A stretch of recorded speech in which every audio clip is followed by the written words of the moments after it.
love the chase and the hunt, and I set the pace when I'm running. I always take what I want and I always give it 100. Don't need a bank, no I'm funded. Play the game like it's nothing. I'm always thankful for something. Don't take for granted, stay humble. Now wake up!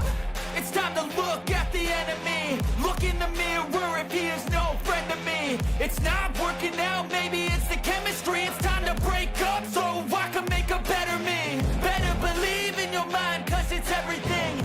You can mold, shape, find almost anything. All it takes is some time and some clarity to find your identity. It's mind over everything.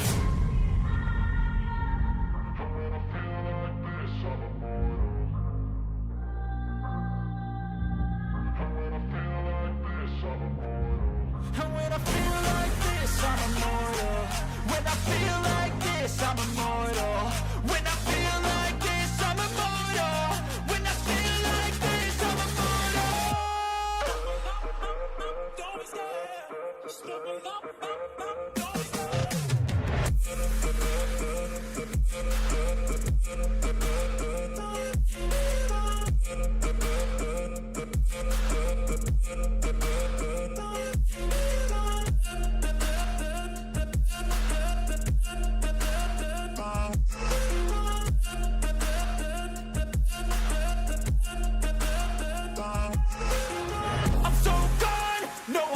turning back. I won't stop, I'ma fight until there's nothing left. It's so what? You're gonna be hurting bad, cause I've been to hell and back. You don't wanna make me mad, I stay strong. You will never see me crack. And if you get in my way, you're gonna feel the wrath. Gotta say it to my face while he's looking back. Mirror breaks after math, when I hate, I attack.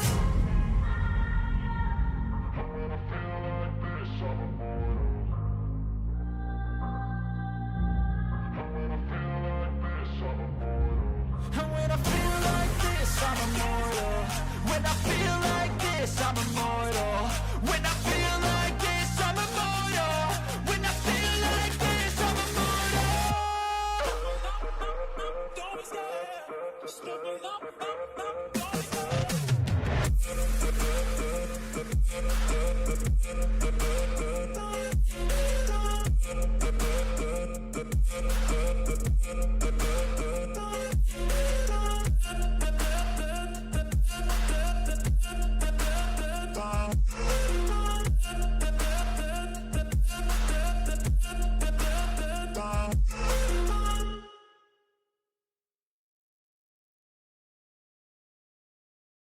What is going on, guys? It's the MaD Dragon Six Nations, 4 hours away, or 4 and a bit hours away, before France and Ireland get kicked off on a Thursday evening, just to ruin all of our fantasy choices and try and squeeze them in as soon as possible. Team announcements are all out, so totally new, different thing for the channel, doing team building of your fantasy teams, but on a live stream. This is something we've never done before. I normally do the videos. I actually tried to do the official Six Nations one last year, but doing it as videos, and they did okay. There were quite a few views, and I thought I've never tried doing a live stream, and if there was ever a week to attempt trying to do this, it would be good. Oh, the chat's already broken on stream. Fantastic. I love how I've never once had any stream work correctly as it starts, but that's wonderful. Let's try and go over this. Anyone who does want to join in with the official fantasy is over there. You can take a jump into the world of fantasy. If you've never done it before, that's kind of what I'm hoping to do with this, actually, is trying to get more people into the fantasy world. If they've never given it a go before, seen it on the channel and been like, I've always sort of ummed and ahed about joining in, or maybe I don't really know a lot about Rugby MaD Dragon, or I've started to get into it but don't have a lot of friends to take part in the fantasy, or I don't know a lot of names. I try and do this because I think it helps people get in. I've had quite a few people get in touch with me and let me know that they are a big fan of like a singular rugby team, one team, and they watch that team and they watch their games and they hope that team wins the Six Nations, but they never really care about a lot of the other games. You know, if they're based in the UK, normally from my audience, it is normally people based in the UK, but they've never really cared about the Italy-France game. But doing the fantasy helps you sort of tie it all in, that you can actually start getting invested in those games, because suddenly you've got a captain playing for France versus Italy, and like, actually, I need to really watch those games and get into them. So that's really fun. Let me see if I can fix this this chat box. Don't know if I'm going to be able to, because YouTube is amazing. And nothing ever wants to work properly on the first time you do it. They've also changed a load of stuff on the streaming stuff since the last time I did a stream, which was a year ago when Rugby 25 came out, and I haven't done it since. Loads of other stuff broke along the way. Let's give that a go. Hey, there we go. Right, we've got chat. Actually, create a channel to join the chat. What on earth do you mean? I'm already in my own chat. That's how it works. That's stupid. But there we go. That is that. So I have all got the actual fantasy setup. I think that this is probably going to be the best view to be able to get everything on. We've got the players over here, like the actual pitch, to be able to put the players on. We've got our fixtures down here, and then we've got the official team going through. We've got the little league ID down here if anyone wants to join in. I don't really know where the best place for this to go is. Obviously, it can literally take over the whole world. Look at the code. Look at it. Join it now. But yeah, I don't really know where else I could put it. Maybe down here, but I didn't want it to cover the actual fixtures and stuff. So we'll have a little bit of a look through. So we'll go over the games, go over some thoughts on the teams that got announced, and also build the fantasy team, go over how we're planning on doing it. Really weird first week. We have players completely out of position in quite a few teams, which makes it interesting of how you want to jig about that team. Key names missing. Not even in the Six Nations squads. Damien Penaud, who is that guy? He doesn't belong in a Six Nations team, apparently. But then you've got big names also picked for the squads, but they're not actually playing. James Lowe, absent. My preliminary captain choice, that was going to be Darcy Graham, benched.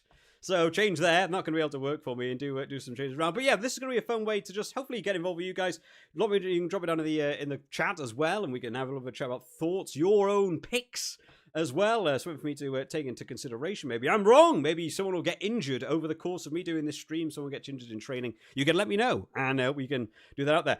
What do you think of the news that Rugby 25 is having a big update next week? Hopefully. We hope. I've heard some little news. I don't think I'm necessarily allowed to talk about it. I've heard little words and little rumours of what's coming in that update. And there should be some fun stuff. Hopefully, to check out. That will be one I'll probably do next week if it comes out next week. I don't know if we've actually had like an actual date for stuff to come up. But if it does, hooray! I look forward to doing some more game stuff. I have had quite a large break from the world of YouTube over the course of the Christmas time and all that good stuff. Just to have a bit of a break from the YouTube scene. You might have seen quite a few other people have also sort of disappeared from the YouTube landscape from doing rugby gaming stuff or rugby sort of outside of the generic commentary around rugby, right? Because sometimes I think it can get a little bit intense. When people just talk about the games and the players, rather than trying to have fun. Rugby is fun. It's a sport. We should enjoy it. And I don't think it should be as political. I actually seen a couple of commentaries from people saying like they've been watching less rugby content on YouTube because they all feel it's getting a little bit pigeonholed into focusing on one team or talking about really good stuff or bad stuff or, bad decisions in world rugby or referee. And yeah, you know what? It isn't as much fun. But you get on to talking about fantasy stuff, I'm in. Lots more fun. So we've got a lot of stuff to go over. So who have we got going on here? So is that Gregor down there says he went with Dupont as captain. A good call. Antoine Dupont back in the squad after so long out for France. So as the scrum half, for Six Nations, I can absolutely reckon that Dupont's going to be up there. 56% of people have gone for Dupont. 56. That is actually enormous. And obviously, if you're taking part in the Superbru, compared to this one, this is the official one. We're not going to do the Super one 6. It takes way more effort and thought and what goes into it. The official one, very easy. Build a 15, delete it next week, build a new 15, all that fun stuff. So I'll probably be doing quite different teams for the Superbru and the official one, but then there may be crossovers. Antoine Dupont, I assume, is someone in everyone's team. We have also got, hopefully I've still got it all up. Yes, we've got all of our teams, so we can have a bit of a flick through of some of the teams that were, switching around and big choices. You got specifically Theo Atasogbe getting in on the right wing for France over Damien Penaud. Wild call, but then he was left out the squad for me. They've also got, Anthony Chalons going in there in the number 8. There's no Greg Aldrit this year. We've got Charles Ovaldont going in at in the 4 shirt because Thibaut Flament's out. I think his is more of a personal thing. I think that's to do with his wife and baby though. So I think Thibaut Flamont is probably not going to be in for this one as well. Loads of other people that going into the Six Nations. I was thinking about France. Barassi was like, I'm aiming for Barassi to get in a few teams. Nope, not going to be in there. So I'm already looking out these French centres like Morfana, Deporter.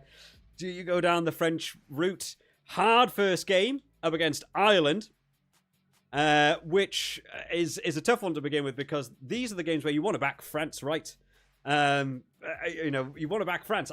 Whether you think I think it's a 3-horse race this year. I think it's a France, Ireland, or England win for the Six Nations. I've lent more in my own head towards thinking France will probably go on to win the Six Nations. But games like this, where you have two of those big teams going up against each other, sometimes it's not always the best to just go for the team you think is going to come first in the tournament, because actually in a France-Ireland game, it can be quite close. It can be kept within the forwards and not a lot of points scored, and it can be a lot of penalties. And suddenly, looking at like big try scorers, like you've got Louis Bielbiarri is like, oh, he scores 3 tries a game. But against Ireland, actually might be a team, maybe not, maybe someone to save for next week. All that good stuff. Lorenzo Conan there, you're still confused about how to pick a good team. Yeah, well, hopefully this will be something to help people that are looking to try and get into building a team. What's their route that they build a team? All I can do is give my thoughts. I have never won like the official Six Nations. I've never been top in the world, and you know, I'm never going to claim to be amazing or the best. I know every video on YouTube says the best fantasy team you can make, and that's the videos that get 1 million views, right? Because everyone just wants the best team, right? But no one really knows. There's a lot of luck. I think as long as you're having fun, it's always good. There is a lot of stuff to keep track of with the different teams as well. A lot of people are out of position this week, which makes it more interesting, I personally think. So we'll do a bit of a diving into this. Let me do this. I am going to put some little generic bit of music in the background just to give myself some noise. If it is too loud, let me know down in the chat and what have you. It's a little bit bland in my own ears, just for me over here. Now I'm kind of tempted whether or not I should actually record this as well as a video. And actually put this up tomorrow. There was no time, given that it's a Thursday, to get this team built and get a video out today before kickoff of the first game. So it's already kind of struggling. So I might end up actually recording this as well, and then I'll edit it down and put it out tomorrow as people want to see the team we sort of come up with.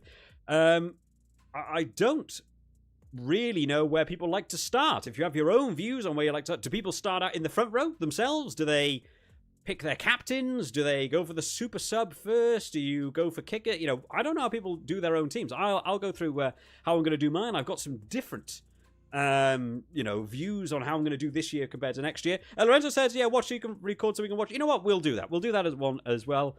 And we'll go through. We've got the league ID on screen. Hopefully everyone can join in. I don't know how long this will take. Might take 20 minutes. Might take 2 hours. I don't know. You can blast through it, but I will record it. We'll put it up as a video. Rubber Ducky coming in there with a quack quack. Thank you very much, Rubber Ducky. I love the idea of a themed channel that if you're called Rubber Ducky, you could just do quack quack forever, and that's all you ever say in a chat. That would be remarkable. Go through your most expensive and see what's left, says Rubber Ducky. Yeah, that potentially is always another. That's what I used to do. I used to pick like my big wingers and get that, and then, but I always found that I always end up. So you've got your 200 stars. So we'll go through it in case people have never done the fantasy before. In the official one, you have 200 stars up the top here. That is your budget. Every player costs a certain amount of stars. So as you go through, you can pick an almighty team. You can go to your back rows and you can just start picking the biggest bad, you know, score across the board. All your 14s and 13s. You can do all this, but you will notice by the time you get down, you will start bleeding that budget up the top. So not really worth necessarily going always for the top rated. There are certainly some positions better than others.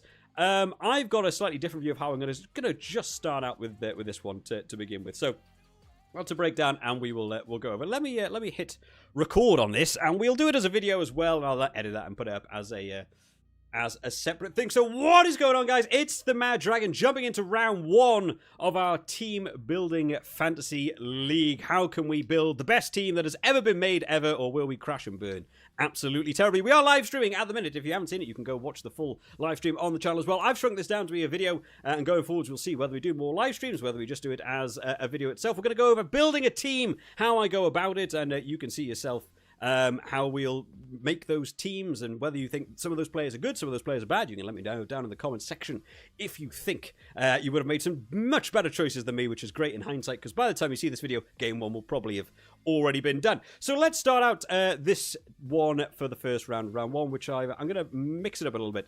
I'm going to start out with going with my super sub. Not something I ever used to do. I used to leave super sub till the last, and it was like a bonus if it comes along. That's how I used to think about it. Making a slightly different decision this year. I'm going to go big into the super sub. The super sub gives you 3 times the points they get when they come on from the bench. Now, that is not great if you did what I did last year and had a couple of people come on in like the 76th minute and they score nothing. But there are a couple of people I think worth talking about this for this round one. Now, we'll have a quick look at the teams. Now, there's two people in mind that I think is worth considering. Number one, in this England team, this bench is enormous for England. This is a huge bench. 5 of these players on the England bench were on the Lions tour last year. And I think up against Wales, they've got a good chance to win. I certainly believe England can go on to win that game. But I actually feel like the first half might be closer than a lot of people expected. I think people are expecting like a 30, 40-point blowout. I think that first half might be closer. That bench, I think, is what makes the difference. So when I consider my super sub, you can go for your wingers, you can go for your hooker. I think Luke Cowan-Dickie could be certainly a very good pick to come on in that second half, get those driving maul tries. I think could be a good one to come on. Tom Curry did well across the Lions tour. So again, I think Tom Curry could come on and do well. Henry Pollock, for anyone who remembers, last year made his debut against Wales, got 2 tries, and it made a huge impact from the bench. So I think super sub could also be good for Henry Pollock. The other option, which was not one I was expecting to be talking about at this point, but Darcy Graham moved to the bench for this first game. Now, they've also not got Johan van der Merwe because he went out with his injury, so we're looking ahead to that for the England game. I don't know whether he's back or not for that game, whether Johan's gone. So I assumed Darcy was starting. But they've gone this time for Jamie Dobby's playing out of position out on the wing, and they've got Kyle Steyn on the wing as well. So Darcy Graham looking like he's probably to like bring on in that late second, but I don't think he'll come on late. I think he'll come on 50 minutes. So I also think Darcy Graham could be a good pick. For me, though, I really think England is the way I'm going to be looking at this one. I think you're looking at Tom Curry or Henry Pollock. I mean, Marcus Smith could come on. You know, he can cover 10 or 15. I don't know what he's going to do. Rubber Ducky coming in there, though, with the pick that I also think is absolutely the right way to go. It is going to be Henry Pollock for me, just because I believe he's probably going to do exactly the same thing he did against Wales last year. I can see him doing something very, very similar. So let's get... I forgot how the search bar works now on the top of this one. So we're going to chuck Pollock in there. 13 stars on a super sub is a big one. Lorenzo was asking, what positions are most important for your high-rated stars? Now, I've always thought your backs is where you're going to get a lot of your meters made and your try scoring. I think probably worth spending your points there. Kickers as well, worth getting kickers in. Unlike the Superbru one, you don't nominate a kicker. If players score points at kicking, you just get points. So worth actually trying to get maybe players in different positions that do kick. You can actually get sort of load up on multiple of them. So I also think that's that is also a good idea to go down. So I'm going to start out with Pollock as my first pick, which is going to be my super sub. Going to use my 13 stars. Feels ridiculous. I never like spending that many stars early on. Where do we want to begin there? One player that is going to have to go in for me, because I just can't not see him, which is, a massive pick from everyone, is Ramos. Ramos at fullback for France, going to be kicking against Ireland. I don't know if that's going to be a major try-scoring game. I'm assuming tries will be scored. I think, though, a win in that game is going to be all-important for the tournament as a whole. I really think France, Ireland, England is where I'm looking at this year as who's going to win. So being able to take those fixtures versus each other, very important. Ramos as kicker, I think you've got to get Ramos in there. Jalibert is also on the team. I just can't see France choosing Jalibert to kick over Ramos, so I think Ramos, very important for me there as well.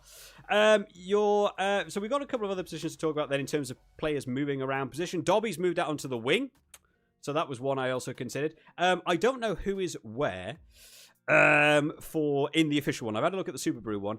They do also have, I forgot his name. Good, isn't it? Over in Scotland. I forgot what his name was. Where is he? There. Tom Jordan. There you go. Tom Jordan has moved to fullback instead of playing at fly half. And I don't know if Tom Jordan is down as a fly half in this. But as I've already got one kicker there, I just want to have a quick check of Jordan to see where he ends up. Is Jordan not a fly half in this game? What is he? A centre? What do they class him as? Because that is something I like the idea of. Scotland do like their counter-attacking fullbacks, and Jordan there, Italy kicking. I think Tom Jordan could be a good pick. Interesting that he's a centre, not a fly half. That would have been nice. I could have seen that going in there. Should you also change your fantasy before each mat? I think it's worth it in the official one. The Superbru one is certainly different. Superbru is a lot more planning. You've got to look at your bench and who you're going to do for your free transfers. In the official one, Lorenzo, there's no real penalty to deleting your whole team every single week. I don't see any reason to do it. You do have players go up and down in value, depending on how well they do. You might want to hang on to a player if you think they're going to have a good game as well to boost their stars, to give you more budget. But I don't see a lot of negative things. Maybe other people will disagree in the chat, that they'll disagree that it's actually better to try and hold as many players as you can do. I don't think there's any particular bad issue with dropping your team. Question for later. How confident are you of France doing well against Ireland? Many feel Ireland will finish third this year. Yeah, Rubber Ducky, I think the Ireland-France match is normally, for the duration we have in this channel, has always been quite a close match. I've always lent towards Ireland. I think last year I lent towards France. I'm pretty sure I had my prediction down as a France Grand Slam last year. This one I had France down to win. They're playing at home. I gave them the benefit of the doubt. I felt close game. It's going to be able to. The Ireland team, though. This Ireland team missing quite a few key players. You know, there's no James Lowe. Bundyaki's got his ban. There's no Andrew Porter. There's no Tyke Furlong. You know, I think the rest is pretty strong. Starting Sam Prendergast ahead of Crowley, I was surprised at. I thought Crowley would have started that game. You know, Cian Prendergast also at 6. You know, you got Jack Conan coming on from the bench. Maybe the Irish team didn't blow me away, and I was like, I think that's, you know, so given that versus the France team, which I think is looking very strong. Oh, that's not anything. France, there we are. I think the France team's looking pretty strong. Of course, they're missing, you know, Greg Aldrit. They're missing Penaud, but they're missing because the coach is like, I believe more in Atasogbe or Anthony Gillon, or Jegu is doing really well as well, right? So I think that's, you know, a bit of a difference there. So I really think France will do well. I've got my prediction that I think France are going to be able to beat Ireland, and I think that could be by a bit. I can see France doing I don't know, 8-10 or something over Ireland, I think. And then it comes down to England versus Ireland, which is always a spicy game as to whether I think England or Ireland finish, you know, second or third. Jordan centre, yeah, thank you for that. Yeah, I think I will go for Jordan as a centre, just because of him playing fullback. It gives you another sort of back row, and I feel like the back three always sort of do a little bit more. So I'm going to put Tom Jordan there for now. Let's go with that. What do you think? Do we go for an all-Scottish centre lockout? Hugh Jones? I could see Hugh Jones doing well against Italy as well. You know, obviously they're not going to link up as centres together, but to get that extra... I don't know, Hugh Jones is so good. I've always rated Hugh Jones very, very highly, so I think it's fine. Wingers I might leave for now. I'm a bit sceptical of wingers. I'm a bit sceptical of where to go. I did have a quick look at all the weather for all the games. Every game looks like it's going to rain, so it might end up being brute force through forwards in almost every game. Even the Scotland-Italy game's meant to be horrible weather, so, you know, whether or not you see them going out. If Darcy Graham was in, I think I'd be going Darcy Graham. Fly half, then. I believe a lot of people have gone for Jalibert, from what I've seen of other people's comments. Looks like actually 12%, actually lower. Sam Prendergast, I can see, you know, points as well. Oh, I got a little bit further down. I got the codes in the way. Sam Prendergast, I can see, is also on 6%. A lot of people have had the sort of similar thought there of me, of George Ford against Wales, kicking.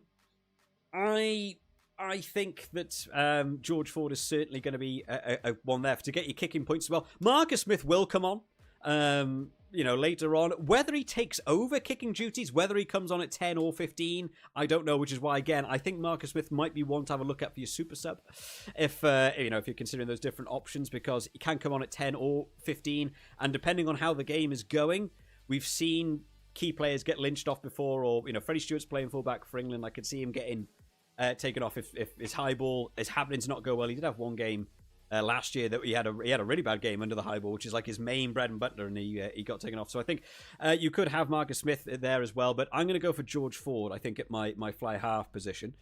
Oh man, back row is tough. Broboy there's talking about locks. Let's move on to locks then. So Dav Jenkins or Giard.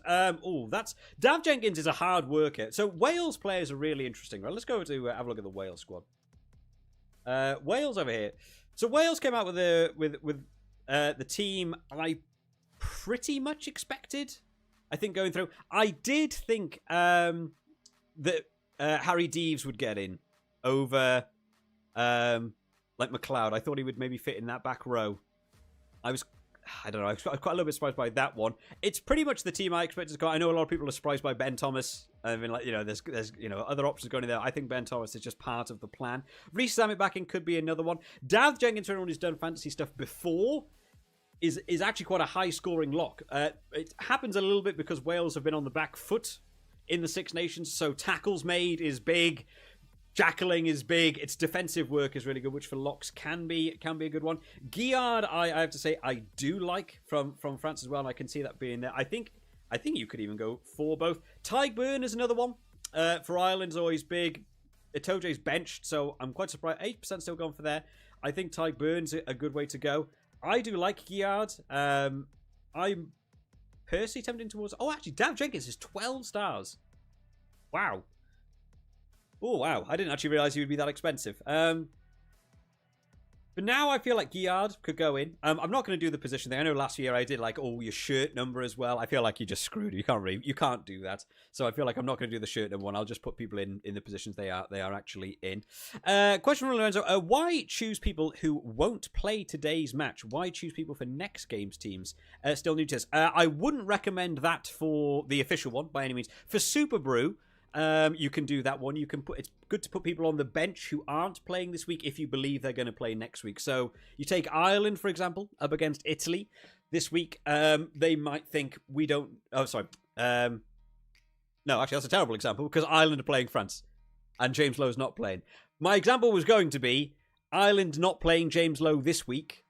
So you might go, no point picking James Lowe. But maybe James Lowe comes on versus Italy next week. And if you're playing the Superbru one, he's already on your bench. You can sub him on for free. You don't need to spend the transfer doing him. So for the Superbru one, worth it. For the official one, I would say don't ever pick people who are not starting. Unless you maybe run out of budget. Would be the only reason I could imagine anyone wants to... I can't see anyone playing players that aren't playing. Unless you really run out of budget and you just find the lowest star player possible to put on. You could do that, I guess, as a tactic. Hopefully that's not like an exploitative cheat. Last year, there were people who just didn't pick players, and I think they fixed that one. Someone can let me know in the chat if that is true or not. I think this points halved if you don't have 15 players has stopped the cheat of you don't have to pick both props, which are the lowest scoring players, I think, technically.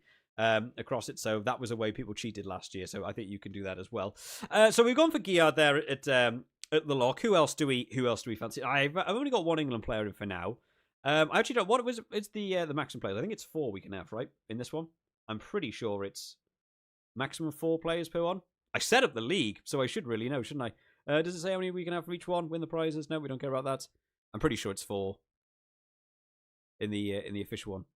Number of players is 4. Yes, you can only pick 4 players from each one. So 1 England player there, 2 Scotland, 2 France. Scrum half's a big one.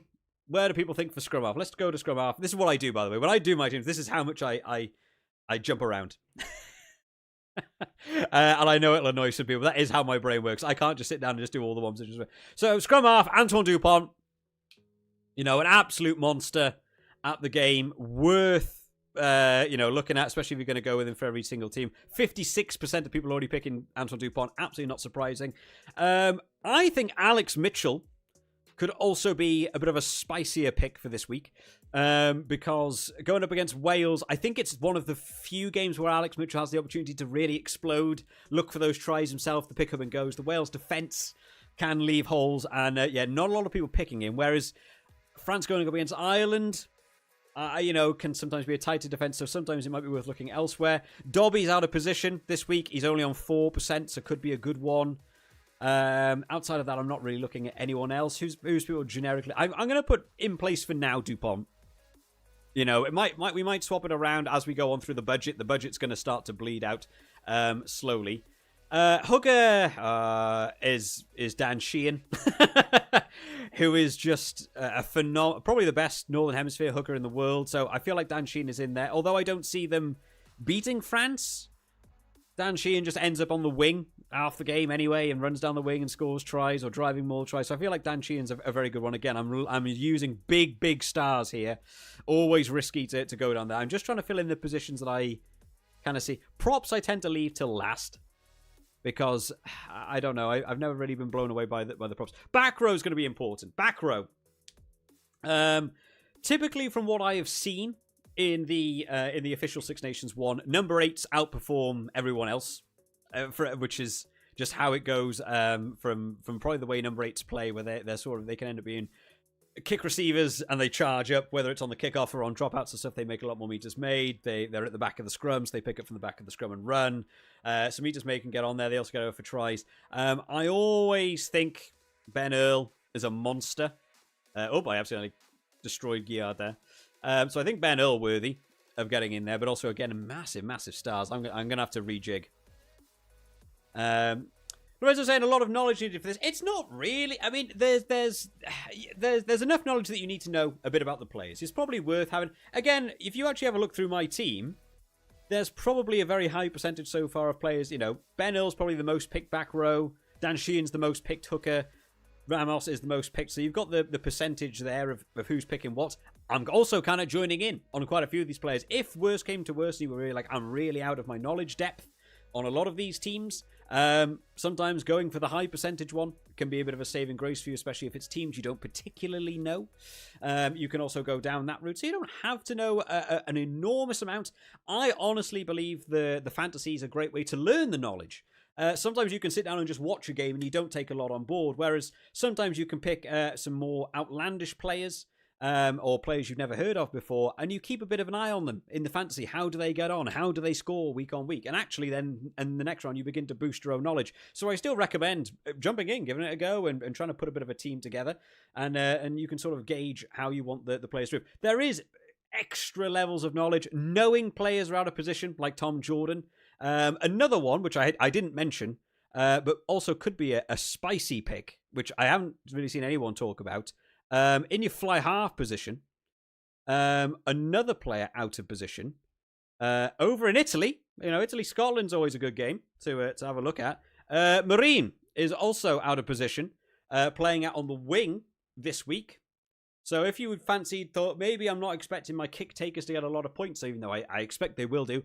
Marine is playing. Oh no, he's playing on fullback. I think Marine's playing fullback actually, not out on the wing. So Marine is only 7 stars.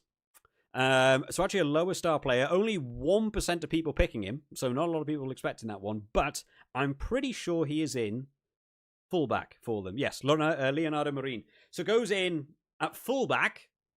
Suddenly, counter-attacking meters made, or getting on the ends of when they do the strike attack runs, where they do incorporate a lot of Capwoto when he's played fullback, or Tommaso Alan has been involved at fullback. So if Marine can fit in as another fly half being moved to that fullback position, could also be another one. I'm not here to give everyone the immediate right answers to every position. I'm still inclined to pick forward, but if I begin to do terribly with my stars, that might be a swap up for me. So you can do a bit of like extra knowledge level. If you know all that stuff, great. If you don't know it, you might get caught out with some of that stuff. I get caught out with it a lot of the time as well. I also don't know. I think Jamie Osborne. Is Jamie Osborne down as a centre in this game? I don't know. Let's have a look. For Ireland, provided I can spell Osborne correctly. No, is he not? Hang on, let me double check my spelling of Ireland. Very glad I prepared all this in advance. That is still Italy. There we go, Italy. Jamie Osborne. Did I spell Osborne wrong? I spelled it with a U. There we go, that's right. Osborne. Nope, he's not as a centre. Is he a back row? Oh, back 3, sorry. Osborne. He's already there. Okay, but like in the Superbru one, Jamie Osborne playing at fullback for Ireland this week is down as a centre. Again, there's little options like that. You can also move players around. So let me put Hugh Jones back in because I killed him. There we go. Your rugby club, because my rugby club I play with are doing a fantasy against each other. So I'm new to this. Yeah, Lorenzo, hey, that's the way to get into it. I've got a few me and my friends outside of the channel. Also, we have our own little league, which we also enjoy doing. There's also people in work that have started doing it, and they're like, oh, we don't really know a lot about it. Yeah, it's worth jumping in, get in for the fun. I would always say never feel like you're driven to win. I know a lot of people are very excited to try and win fantasies or do very well. Of course you are. Everyone wants to win, right? But I do think there's a lot of, thing in just having fun. Having fun, use it as a learning opportunity. Get to learn some players, from different teams you've never seen before. Keep a bit of an eye out on all those other players. I think it's all very useful. Right, let's go back to our back row. Back row, what do we think? So I've started using a lot of points here. I kind of want to say, I feel like England would still be good, but England have also done a 6-2. Freeman's also position is playing as a centre. Yes, Maverick, absolutely true. So yeah, Tommy Freeman's the England. I think he's down as a winger. In the official one, he's playing at centre, which he does perform well at. I personally prefer, if it's the other way around, I like the idea of picking a centre that plays wing. I feel like your back three are the ones that score a lot of points. Moving them to centre, I sometimes feel that can drop off points. Can be wrong. That's just my way of thinking about it. Who else do we think at back row? Back row, let me put some music back. I'm very quiet in my ears. We can play some music, please. Thank you. There we go. So, Jack Dempsey, I think, could be another one. He's playing at 8 for Scotland up against Italy. I think Jack Dempsey could be one. I like the idea of. Obviously, players like Caelan Doris, big on the stars, but up against France, tackle though. I think he could do well with tackles. Who else we got in terms of Guy Pepper is an interesting one. Actually, I might chuck Guy Pepper in there. The reason for Guy Pepper is he's lower star. He's 11 stars, starting in that back row for England. Looking at the bench, I don't know if he's.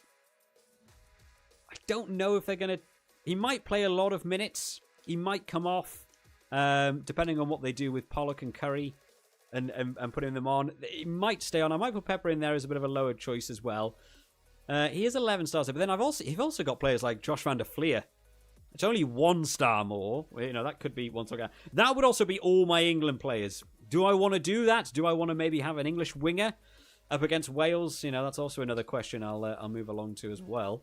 Where else do we have a look at here? Can I afford to get a Daft Jenkins in there? Because I think the working does 53 stars between 1, 2, 3, 4, 5 positions. I've sort of got to average about 10 stars per player going forward. So maybe we look at props. Who is a lower value prop who I still think I could get some decent points from. So looking down here, I don't know how much I trust the different scrums against different teams. Let me have a look at this. So Wales scrum up against the England scrum. I've got a lot of confidence in that England scrum. So I'm sort of questioning whether I'd want a Wales. I don't know in the scoring system for this one if you get punished for losing a scrum. In the Superbru one you do. And they do have a breakdown here of the point system. So we can have a little bit. So attacking options. The attacking scrum, you get 1 point. So you get a point for winning the attacking scrum. Penalty conceded, so they also could concede penalties if the scrum goes down against Wales. There doesn't seem to be anything about negative points for losing your own scrum, which there is in the Superbru.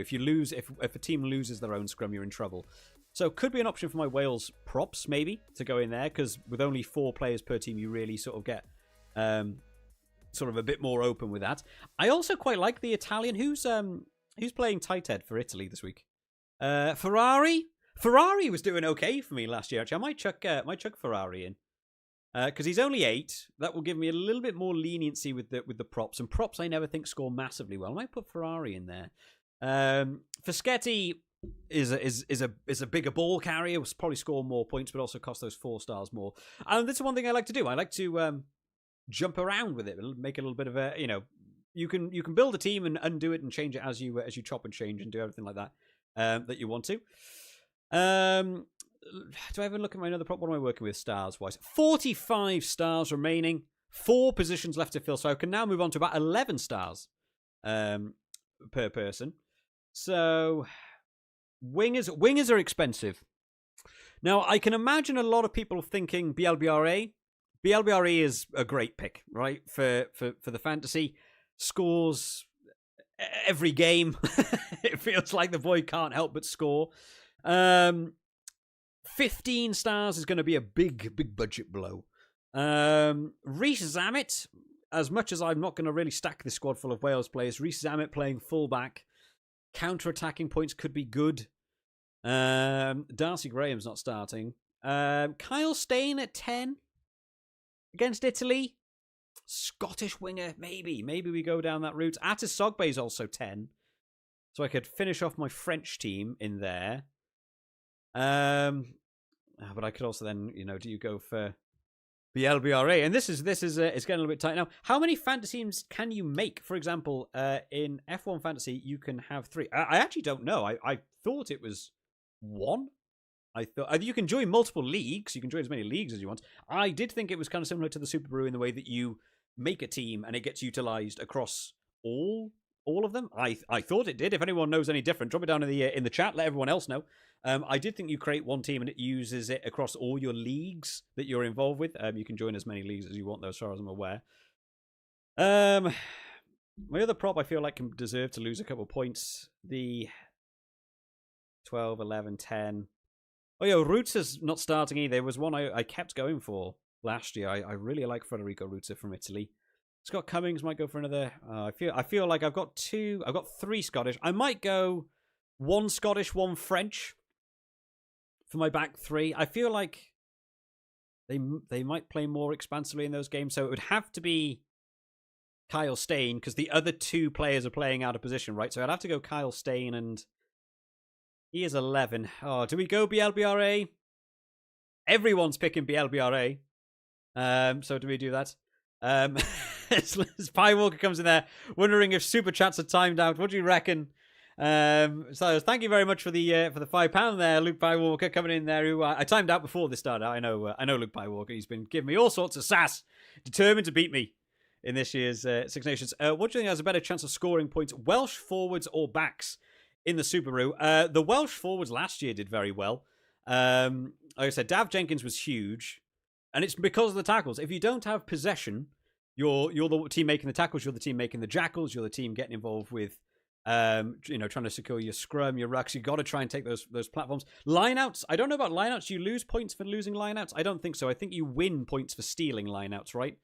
The Wales lineout hasn't been great. Offload to hand. Is there one for line? I'm sure there was one for line. Lineout steals. Stealing lineouts gets you 7 points. Oh, that might be something to actually take on board. Because I can see England stealing Wales lineouts. I am yet to be convinced by the Welsh throws. So could be one. Could be one that actually I should be looking at. Should I be looking at English locks to steal lineouts? Scottish locks to steal lineouts as well. Could be one. Might require a different thing. I would say that it's more likely that Welsh forwards do well with the points because they'll be playing defensively for a lot of the game versus England. But I think Zamet is your sort of outlier for the backs, right? He's so fast. He can get over for tries. You think he could do well. I did think Tom Rogers might get a start, but they haven't gone for Rogers either. Because he was it Tom Rogers? I think it was Tom Rogers, right? He got his hat-trick versus New Zealand. Those big results and stuff. You can get all that stuff in. So what am I on? 20 stars to get 2 in. So if I went, I'm going to have to go for 10 points. Oh, I don't know about that. I might need an English lock. Who would I drop for my English team? Or do I not? I don't actually have 4 English. Yes, I do have 4 English players. Yes, 4. So Superbru, you only gain points for stealing a line-out ball. Doesn't like you look. You do lose points for line. Oh, it's not so much you lose points. You lose extra points in the Superbru one. So in the Superbru one, if a team wins, I think it's 80% of their own lineouts, every forward on that team gets 2 points. If they lose over that 20% of lineouts, so the other team is able to take them away from them, you don't get those 2 points. You effectively lose out on 2 points by having their lineout stolen. Meanwhile, the other team, if they steal more than 20% of the opposition lineouts, they themselves get a 2-point bonus for all their forwards. So being able to steal the opponent's lineouts takes away points from one team while also giving those points to the other team. Also same with the scrums. The scrums in the Superbru is if you win 100% of the scrums, everyone gets like a bonus 2 points. If you lose one of your own scrums, you lose those 2 points. But you begin with those 2 points as standard, and you have the opportunity to lose them as opposed to they actively lose points. That sort of thing. That's where the Superbru is way more, I think, technical and an issue compared to the official one. The official one is a lot more easy. Zambonin coming in there as well. Could be an option. Adam Beard. Let me just chuck players in. And see where I end up with this. Who do I have? I could even get Fischetti. I like the idea of Fischetti in at prop. So that is a full team. That is a full team with 0 stars left.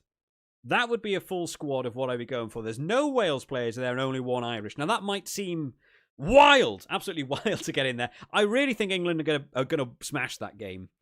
So I think avoiding Wales players, bar outliers. I think Wales forwards for defensive work, I think could work well. And I think Zamet's an outlier for a back, so you could have in there. So I could look to put some Wales players in. I still think like Scotland are really going to do well in that game. So that's why I've sort of lent towards the Scottish backs more and left it with the Italian forwards who do like to stick with the Italian forwards.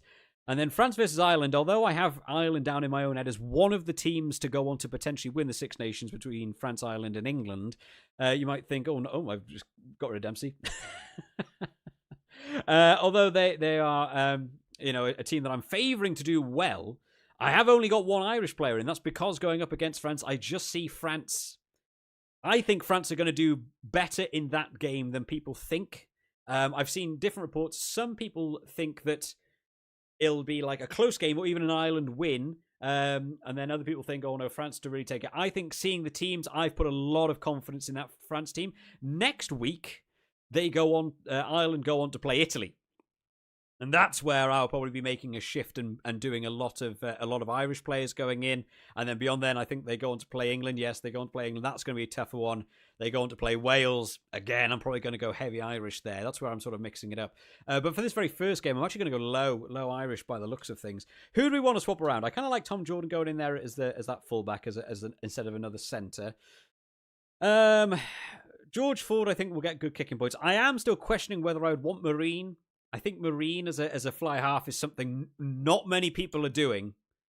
But playing as fullback might surprise people. I don't know if you ever want to not have BLBRA. I think English wingers could also be good. Faye Waboso could be good going in there.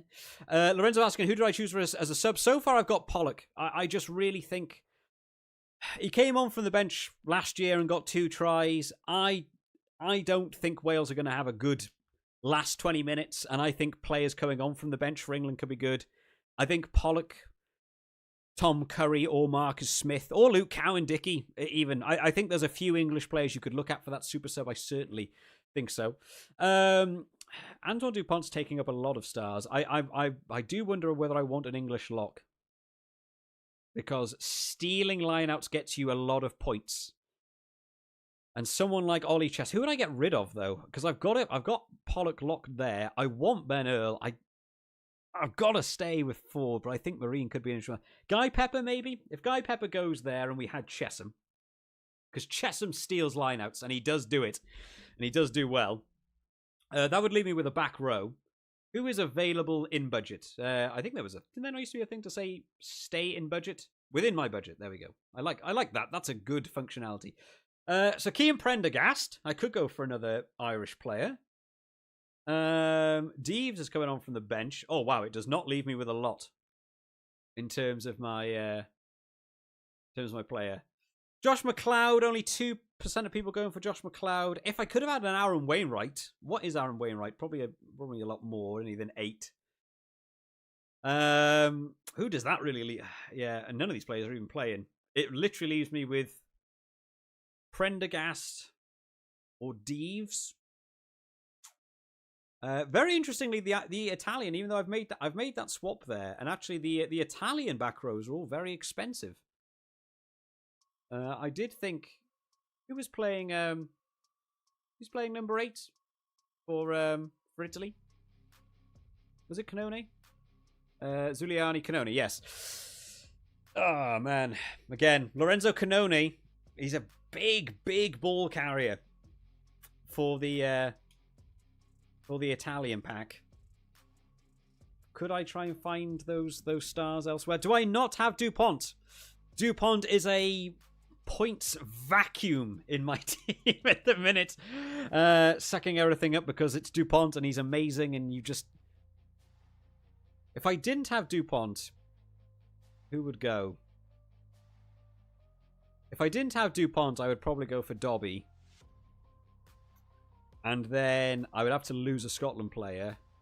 I like Tom Jordan there. I like Hugh Jones there. Jack Dempsey's... Oh. I got rid of Stain and DuPont. Went to Dobby. Oh my god, how far down is Dobby? Give me Jamie Dobby. No. Oh, is Jamie Dobby not down as a... Oh, hang on. Oh, it's because I've locked it. It's locked to 8. Oh, there's me giving it full compliments for how good this system is. And then it doesn't work. And then it sticks on that right. So if Jamie Dobby went in there, that frees up 6 stars. Which can give me... I've got 24 stars.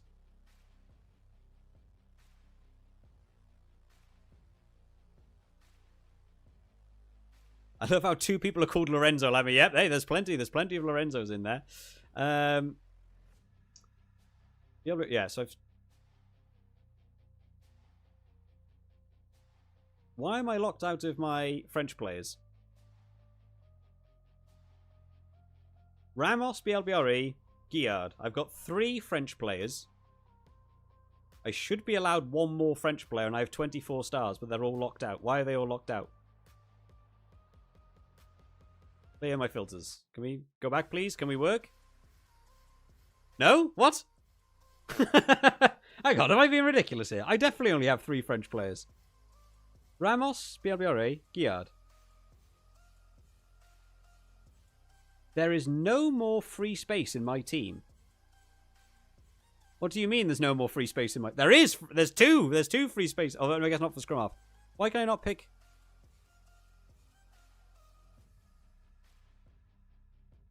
Nation, France. Oh, okay. Oh, it's not doing well for me. All right, we can do it through this. So if I instead wanted a French, that might be a route. That might be a route. Actually, looking at a French back rower and opening the door. Oh, for another winger. Then I've got 4 French. I don't think it's a smart... Is it a smart move to have all 3 of your back 3 be French? You're absolutely locking in. You need that backline to do well. Oh, man. See, these are where the scenarios come up of what do you do in these situations. I think I want to go for a French... Anthony Chalon's playing 8. I like Oscar Jegu. I think Oscar Jegu could be an interesting pick. He is also playing open side. So who have I got here? 4 Scottish, 4 French, 4 English, 2 Italian, which is just my front rowers.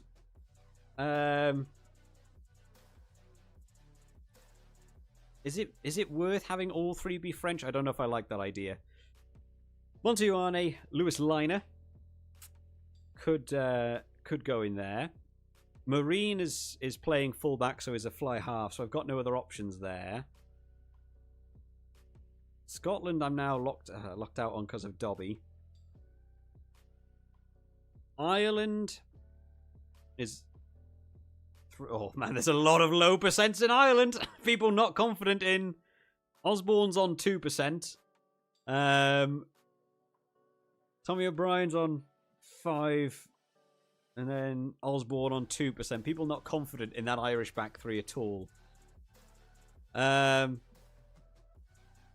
have got decent stars there. I got 15 stars. I can really go a little bit more broad with this. I did only want to do a relatively short stream. I've got to try and finalise this team. I like the idea of Chesham, Earl, Ford. Pollock being there is kind of ruined. I would like to have an English winger.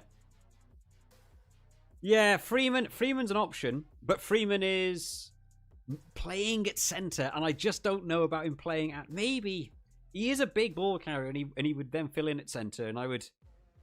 But I only have 4 English players, and I like the picks that I've done Ford for the kicking, Earl for the general play, Chesham for the stealing line out, and then Pollock because I think he'll come on. Assists and tries, yeah, he is an option to go there, and it would basically be like a swap round, right? Because Tom Jordan's playing fullback and Tommy Freeman will be playing centre.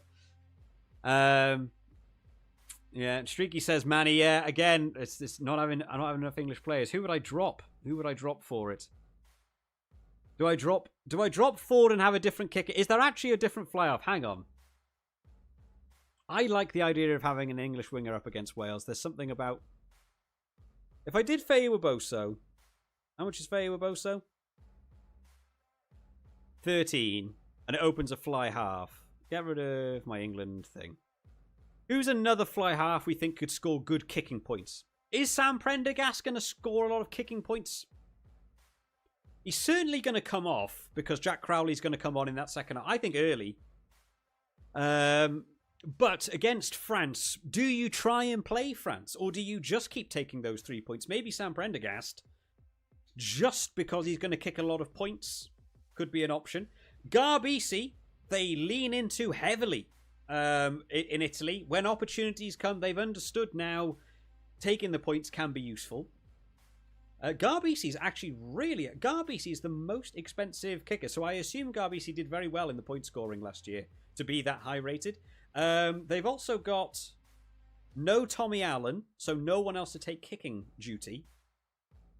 Marine, would Marine get the nod to do kicking over Garbisi? I can't imagine so. I don't know a lot about Dari, the 22 shirt. I don't know anything about them actually, of whether they're going to be able to do it. Alessandro Garbisi is going to play scrum half, so I don't know if anyone's going to come on to take over that fly half position. So we could look at a Garbisi or Prendergast. I like Ford's going to get huge kicking points, right? Like I feel like I'm gonna destroy my own game a bit by not having Ford. Do I pray? Is just going to get injured instantly, and then Marcus Smith comes on and ends up being that he would have been the best way to go. Streaker says number 10 on Italy bench, so a full 8. Oh no, sorry, no 10 on Italy. Yeah, I don't know who about Dare. We have a quick look at... I don't even know how to spell his name. Gia... How do you spell his name? Actually, see, this is... even me with a channel on YouTube talking about rugby. There are players I don't know. So when people are like, oh, I don't know about getting the fantasy, it feels like you need a lot of knowledge. I don't know who these people are. Giacomo De Re is a professional Italian rugby union player, plays profession. He's a fly half and fullback for Zebra, is he? I didn't know that. So could come on and take over kicking duties, I guess. So he could, whether he comes on at 10 or 15. But for the majority of that game, then I'm thinking Prendergast. But Italy are playing at home, and Italy will want to, if they can get a win, fantastic for Italy at home. And I think that could be the way they get the win, right? Over Scotland. I see Scotland scoring more tries, so you're going to have to go for your points. Garbisi at 10 was not my idea when I came into the stream. Garbisi would have been very low down on that list. Of, I would have gone for Ford. I would have gone for Tom Jordan. Maybe even Prendergast over him. But now that it's been sort of raised as Garbisi could be an option. What do we think of that team? Also, who do you want as a captain? Who's captain worthy this week? It's a really weird, tough week because of I don't know if wingers are going to do particularly well. You could look at BLBRA, who just always scores well anyway. So doubling up there is probably going to be a good average pick. Ramos, certainly good at kicking. You know, we'll get a lot of kicks over, and I believe if you pick your kicker as double, they get double points, right? There's no reason to say no. So I would recommend a kicker being a good choice. Whether he scores tries, particularly, maybe not. I don't think there's anything to exclude. Your captain will just double their points. Super sub gets 3 times. Note that you can pick a super sub. You cannot choose a super sub and pick only 15. What? you can not choose a super sub and pick only 15 players in your team. So I assume that means you can't leave someone out, is what that means. So maybe Ramos? Do we think Ramos would be a good move there as captain? If he's going to get the kicking points, it's Ramos. He kicks everything, right? Like, he doesn't really ever mess up the kick. So bound to score, I don't know, 12, 15 points on kicks, maybe Ramos on an average game. I don't know, 2 or 3 penalties, 2 or 3 conversions, puts you at like 12 to 15 points. You'll get points for each one of those kicks, which is 2 points for a conversion, 3 points for a kick, and then you captain them. Would double it up. Got to be an English guy. Yeah, again, it's, up against Wales is a good pick. It's really weird, how the Six Nations has progressed over me having this channel. When you go back to the first year of me having this channel, and I used to do the fantasy, we didn't have a lot of people in the fantasy in the very first year, because of course we didn't. But every game it was, who is the winger versus Italy, who I think will score the most, and that was always my captain. That's what I used to do. But now Italy have come along, and they've got a depth in squad, and Italy is no longer like this team you just sort of stick 40 points on, and so I kind of tend to lean away from those Italy games now. So an English captain is another good move. Faye Waboso, big tries on that wing. It does scare me a little bit that England have done. Where is England? England's there. Let me take off the Italy one. It does scare me a little bit that England have done the 6-2 on the bench. And when England do a 6-2, it can sometimes mean the backs do not see that ball. Because they stick it between the forwards and they're really confident in it. And then suddenly it's, is Faye Waboso actually going to get the ball? Henry Arundel's also on the wing. Is fast. Could have looked at Arundel actually over Faye Waboso. Where did you manage to find who starts and who is at the bench? It is on the screen here for you. So next to each, I don't know if it says it in the big one. On the screen on the left, Lorenzo, you have all the players' names, and next to them you have a little coloured flag. Very hard to see on the stream, unfortunately. I can't really even. Can I zoom right in? There you go. That's kind of useful. So you've got this little green flag next to players' names. And that says that they are a starting player. If they are, who do we specifically know is not a start? Pollock, because we know he's on the bench. If you pick a player that's on the bench, they have a little orange flag next to their name that says a substitute player. That way you know they're on the bench. And then you've got other players like Peno, not playing or not even in the squad. Oh no, they're not even in. They've taken him out. Who isn't playing this week? Rogers. Rogers isn't playing. Rogers has a red flag to say will not be playing, so you know how to avoid them. Let me clear that. And okay, thank you. Did it just treat clear as an option then? Well, what is your final team? Says Karen. I think this is kind of there. When I pick this team, kickoff is in 3 hours. I'm probably not going to mess around with this after the stream is done. This will probably be it. It's more to get the video done. I'll probably do some editing. I'll put that to upload for tomorrow. It's probably looking like this. Some people have had some very good picks. Like someone said in the chat there, they're tempted to say Earl as captain, who does score well every game. He's a pretty averagely high score, or above averagely high scoring player, very consistently. So picking a captain there is going to give you a safe amount of points. But Ramos for me is, I'm going to go safe maybe for this first week. Just because the round is so weird. The biggest mismatch in teams for me is England-Wales. So I think having an English captain is a really good move. I think having an English captain is a good move. I just think Ramos is very safe for this game. Next week, France go on to play Wales. And so I can already say BLBRA's getting my captaincy next week. Because I just assume he's going to score a lot of tries. I just don't know if you could ever not have BLBRA there. Across the Six Nations, he's very, very good. But yeah, very likely this could be the team. Any changes? Anyone in the chat got anyone that you just like, I would outright disagree with that? this would be a swap I would make here for this position, just as an interesting curiosity. Who are you going to make your guys captain? I'm interested to... I push buttons. To be able to see what people believe or other things. I quite like this as well. I like this team preview. So we can have a look at the team preview. So starting out in that back three then, Faye Waboso, Ramos, and Louis BLBRA. With Ramos in as captain for that kicking extra points. Tom Jordan playing out of position at fullback gives you an extra back three rather than playing centre. Hugh Jones always a high scorer. Jamie Dobby also playing out of position, so putting him at scrum half to get those points. We're also going to... Can I go back? Sorry, hang on. It's going too fast for me. Paolo Garbisi purely maybe for the kicking score that I think he's going to offer, and also can get over for tries himself. Looking to play maybe the full 80 at 10 and get those kicking points. Jamie Dobby out of position at scrum half is a big call over Dupont.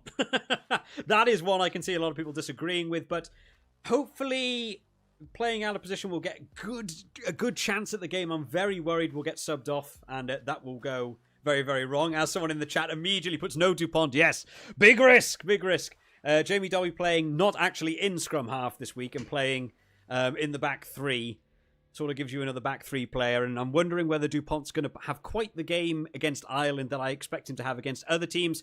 Might be one that comes back to bite me a lot this week, but we'll see. In the back row then, Oscar Jegu goes in my open side flanker shirt. Ben Earl at 8 and Jack Dempsey at 6, but of course playing 8 as well. I like those big ball carriers. I'm sort of flipping a little bit in my own head between Oscar Jegu and whether it'd be good to put... not Francois Cross, who's playing at the back. I've just got the word Oscar Jegu in my head now. I can't think of his name. Jalanche, thank you. I couldn't remember my own team that I've got written up here. Yeah, Anthony Jalanche at 8. Is Anthony Jalanche going to play a full 80? I don't see that happening. So might end up moving around. I don't know if he'll do that. So I like the idea of Oscar Jegu going in there and hoping he'll make an impact. Guillard at lock. I think Dav Jenkins is a great pick again. Ollie Chester mainly for the stealing of the lineouts is what I'm thinking there. The fact that stealing a lineout is 7 points feels massive. So I kind of want to try and get an English lock in if possible, but I would have liked maybe as well to have had Ford at the fly half position. Front rower has been a bit of a points saver, I guess technically. Ferrari going in there at prop in tight head. Dan Sheehan... I just don't know who you pick over Dan Sheehan in any round. He's very, very good. You could have Marchand in there as well. I could see going in there. I don't know if Jamie George will get in the first half will make that impact. I think Luke Cowan-Dickey would be a better English hooker. There is always... I think you could even pick Luke Cowan-Dickey here and just... have his points, because I don't think their points get halved as a substitute player starting, right? It's the other way around. If you put a starting player in super sub, their points get halved. But if you put a substitute player in there, that might not even be like a bad outside pick, is put Luke Cowan-Dickey here as a hooker and hope that in the second half and then you hope that sort of, picks up late game and suddenly Luke Cowan-Dickey gets over for 3 tries. Meanwhile, Dan Sheehan just has a good average game, and actually he's outperformed there. And Danilo Fischetti, I want a big ball carry in loose head, so that's why I've gone there. Henry Pollock as the super sub. I think there's a lot of options this week, options I wasn't. I think Darcy Graham could be a massive one going in there. If he comes on against an Italy team that's already struggling, I think Darcy Graham's going to start killing people. I think it's going to be... That could be a massive... Darcy Graham, I can't remember what it was for. Whether it was for... When it was one of the autumn games, or whether it was a Six Nations one. And we did this official one, and Darcy Graham came on and scored a hat-trick, and as like a super sub, he scored 180 points or something ridiculous. He absolutely crushed it. It was like, if you didn't have him in your team that week, you basically lost. And Darcy Graham might be a massive call to come on there. Henry Pollock for me is a safer bet because he covers so many positions, and also coming on against Wales, I can see him getting a try. So I think it's a good move there. Tom Curry could be another one. Luke Cowan-Dickey could be another one. I think super subs are big this week. You could get a lot going on. Lorenzo's going in there. Your fly half and scrum half have a 4% pick rate. Is that because they're not good, or for some other reason? It is probably more a reason that other people are quote-unquote better. and bigger names in the sport. If you don't know a lot about rugby or even the fantasy, going for the big names and the people who will always be perform big scorers. So take a look at the scrum half position, for example. You've got Antoine Dupont, right? Antoine Dupont is the best scrum half in the world. If you're so inclined, let's go over to his position, scrum half. Let me have a look at the scrum halves.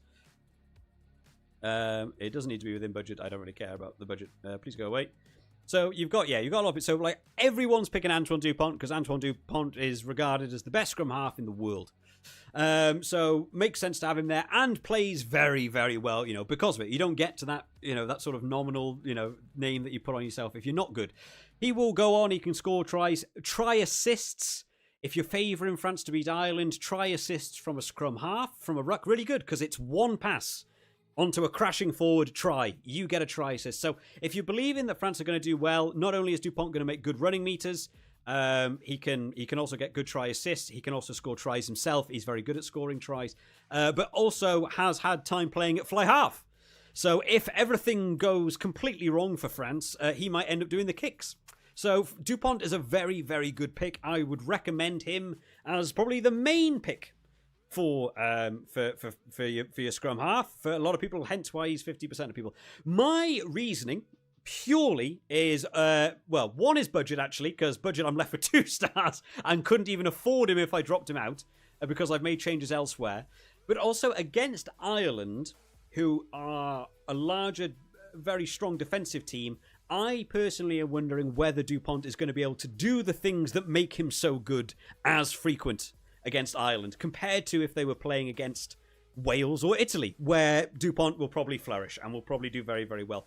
Another reason for me is that Jamie Dobby is actually not playing at scrum half this week, but he's playing in the back three.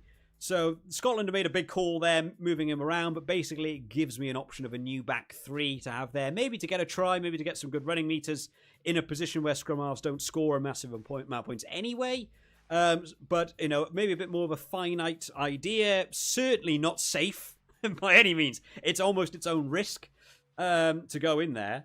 But because of that, might pay off. It might, if Dupont goes on to have a bad game, or not that he does have a bad game, but if he doesn't manage to flourish, everyone has got Dupont. And everyone will score lower there. Maybe you come in. Garbisi is not my first choice fly half. Again, only, 4% on the fly half position.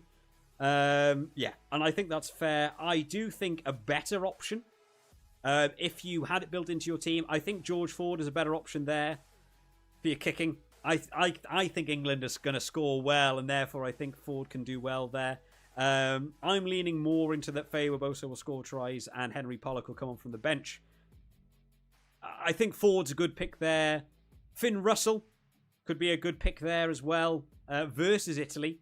I'm more going for the thought of Italy playing at home against a Scotland team where they have certainly closed that gap up in recent years in terms of that being a blowout game for Scotland.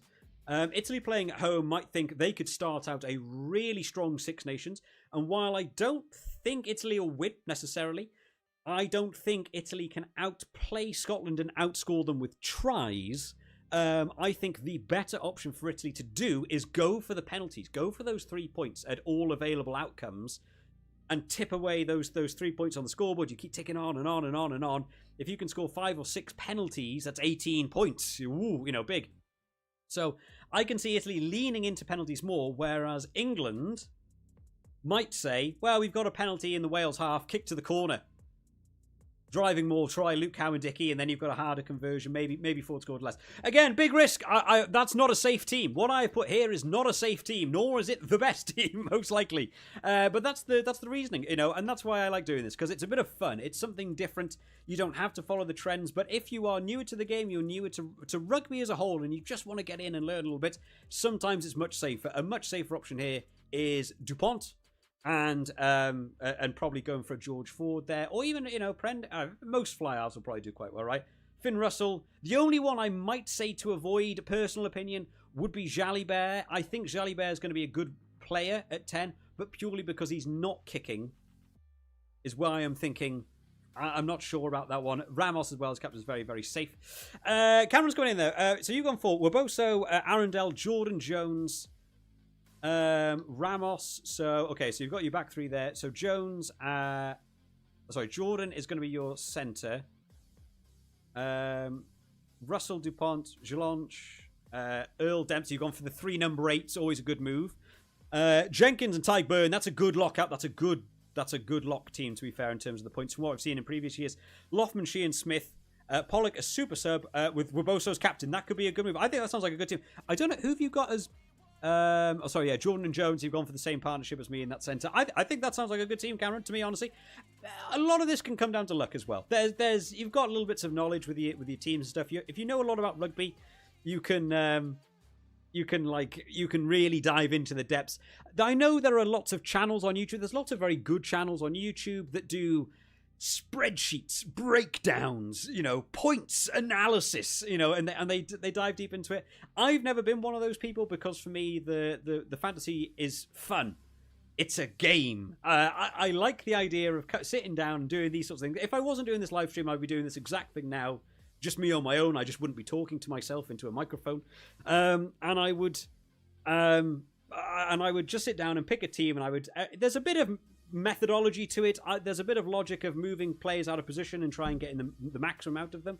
But I've never been one of these people who will sit down looking through the average points per game. What's that average meters made? I want stats and facts because it doesn't become fun for me then.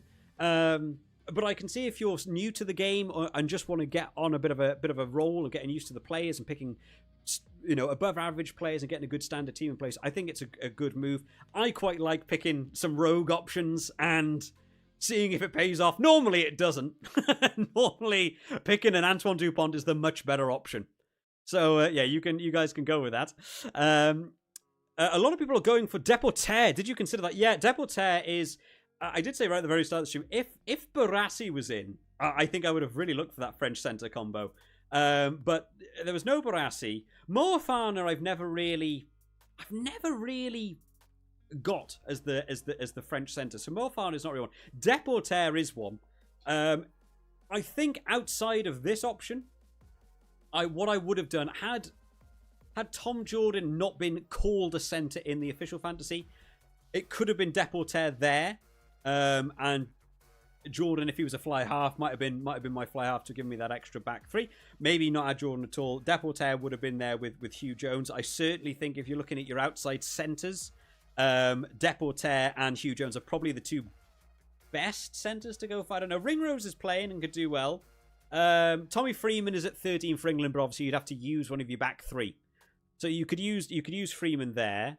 Again, Fraser Dingwall. I've never really got anyone gone for Fraser Dingwall. Someone else I've never been sold on. I've never really sort of got that vibe in there.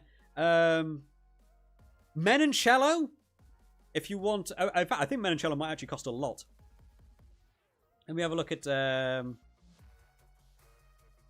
much is Menoncello. Menoncello is 14 stars. Menoncello is a very good centre. Brex might be a slightly more budget option at 30, but Menoncello as a 12 is very, very good as well.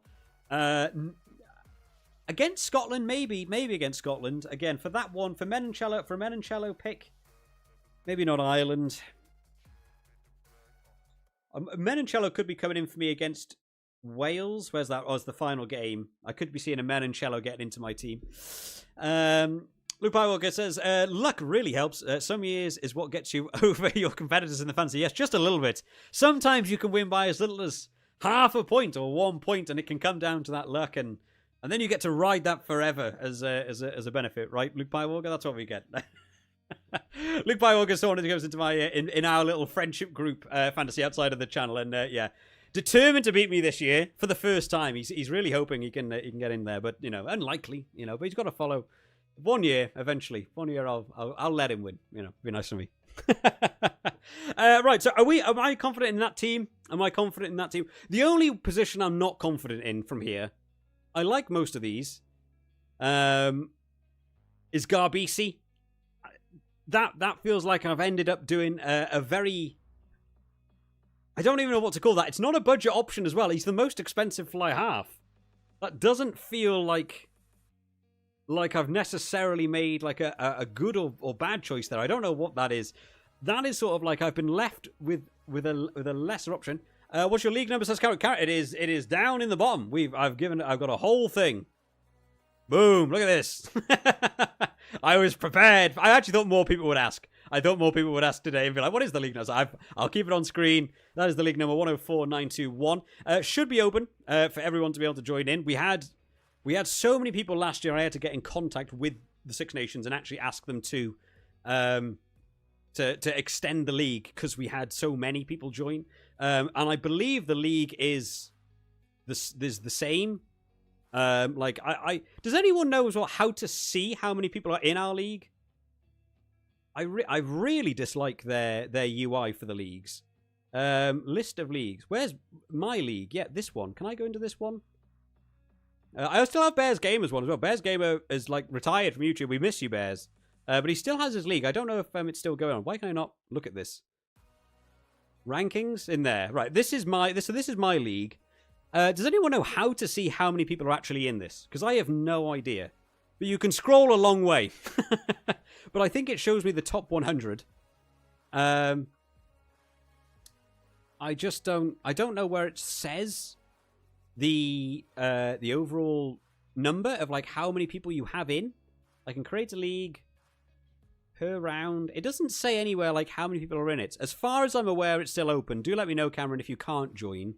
Or if you do join. In fact, that's a much better. Let me know if you can get in, Cameron, because if you say no, it's capped out on players, I'll need to get in contact with them again. It doesn't necessarily matter for the official one because you don't get like points in a round for being the best or something. So you can join later and it just fits you into the leaderboard. It's absolutely fine. But there's no way of me telling as someone who owns the league, and I think that's a rubbish thing in the UI. I think they need to work on this UI a bit to show me how many people are in. Where everyone's positioned and stuff, because I feel like it gets a little bit ruined. Currently, I'm number 1, so if I just close the league, I win. Is that how that works? Tim, how are you doing? Yeah, a bit late to the stream. Will Garbisi play longer than Russell?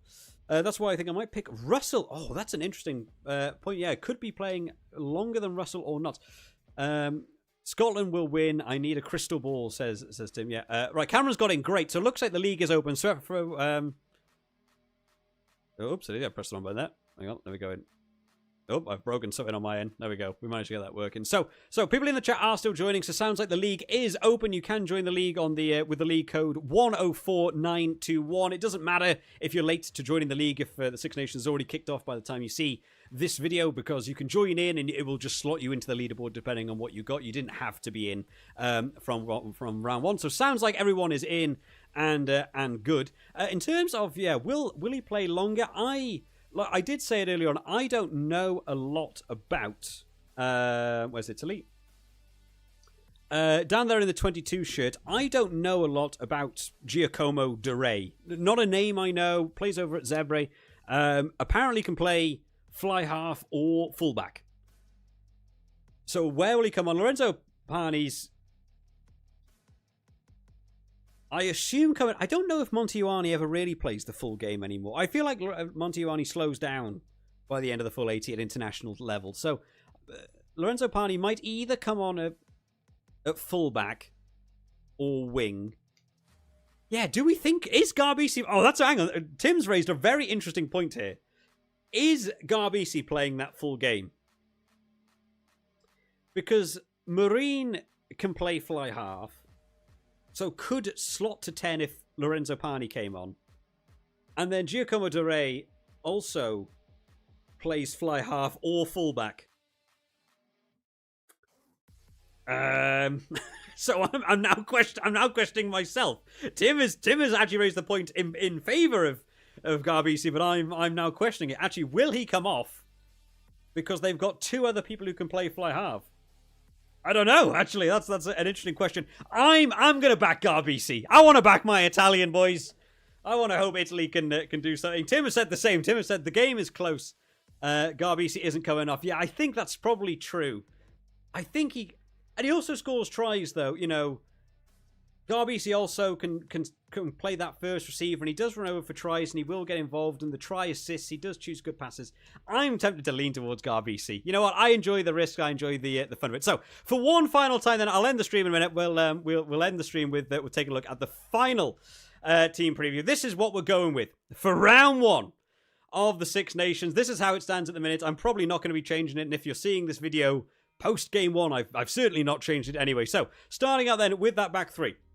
Feyi Waboso out on that right wing. We're hoping for tries coming from that boy, but I am a little bit concerned that potential wet weather and a 6-2 split on the England bench might mean the English backs don't see any of the ball. So I'm hoping that will hold out for me. At least maybe Feyi Waboso gets over for tries. Tomo Ramos going in at fullback.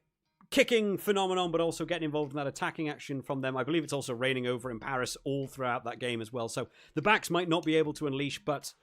captaincy pick, doubles his kicking score. I think that's a safer option. Louis Bielbiaré, because who doesn't have Louis Bielbiaré in their team? He's just the guy who will score every single round.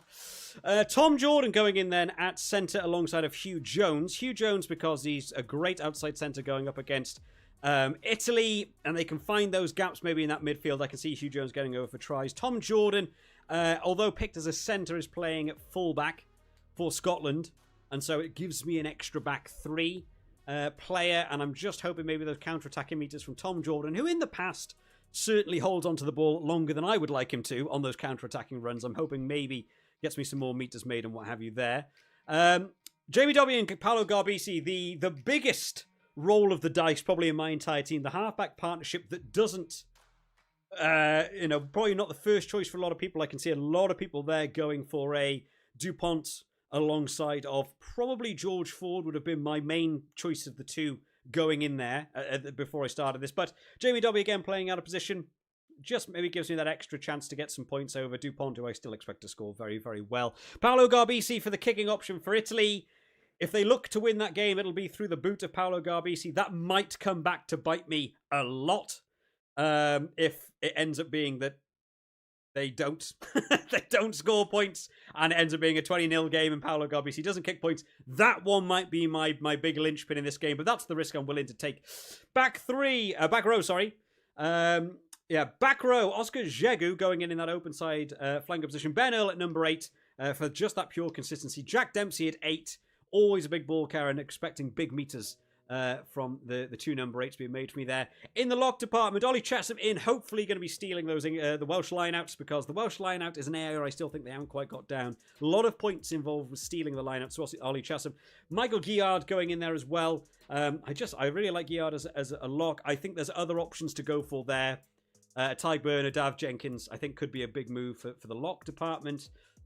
Prop department, Danilo Fischetti and Simone Ferrari, hoping that Italian scrum can turn up against fierce competition. The Scottish props also big, but Danilo Fischetti carries the ball well. Simone Ferrari, a bit of a discounter option only at 8 stars.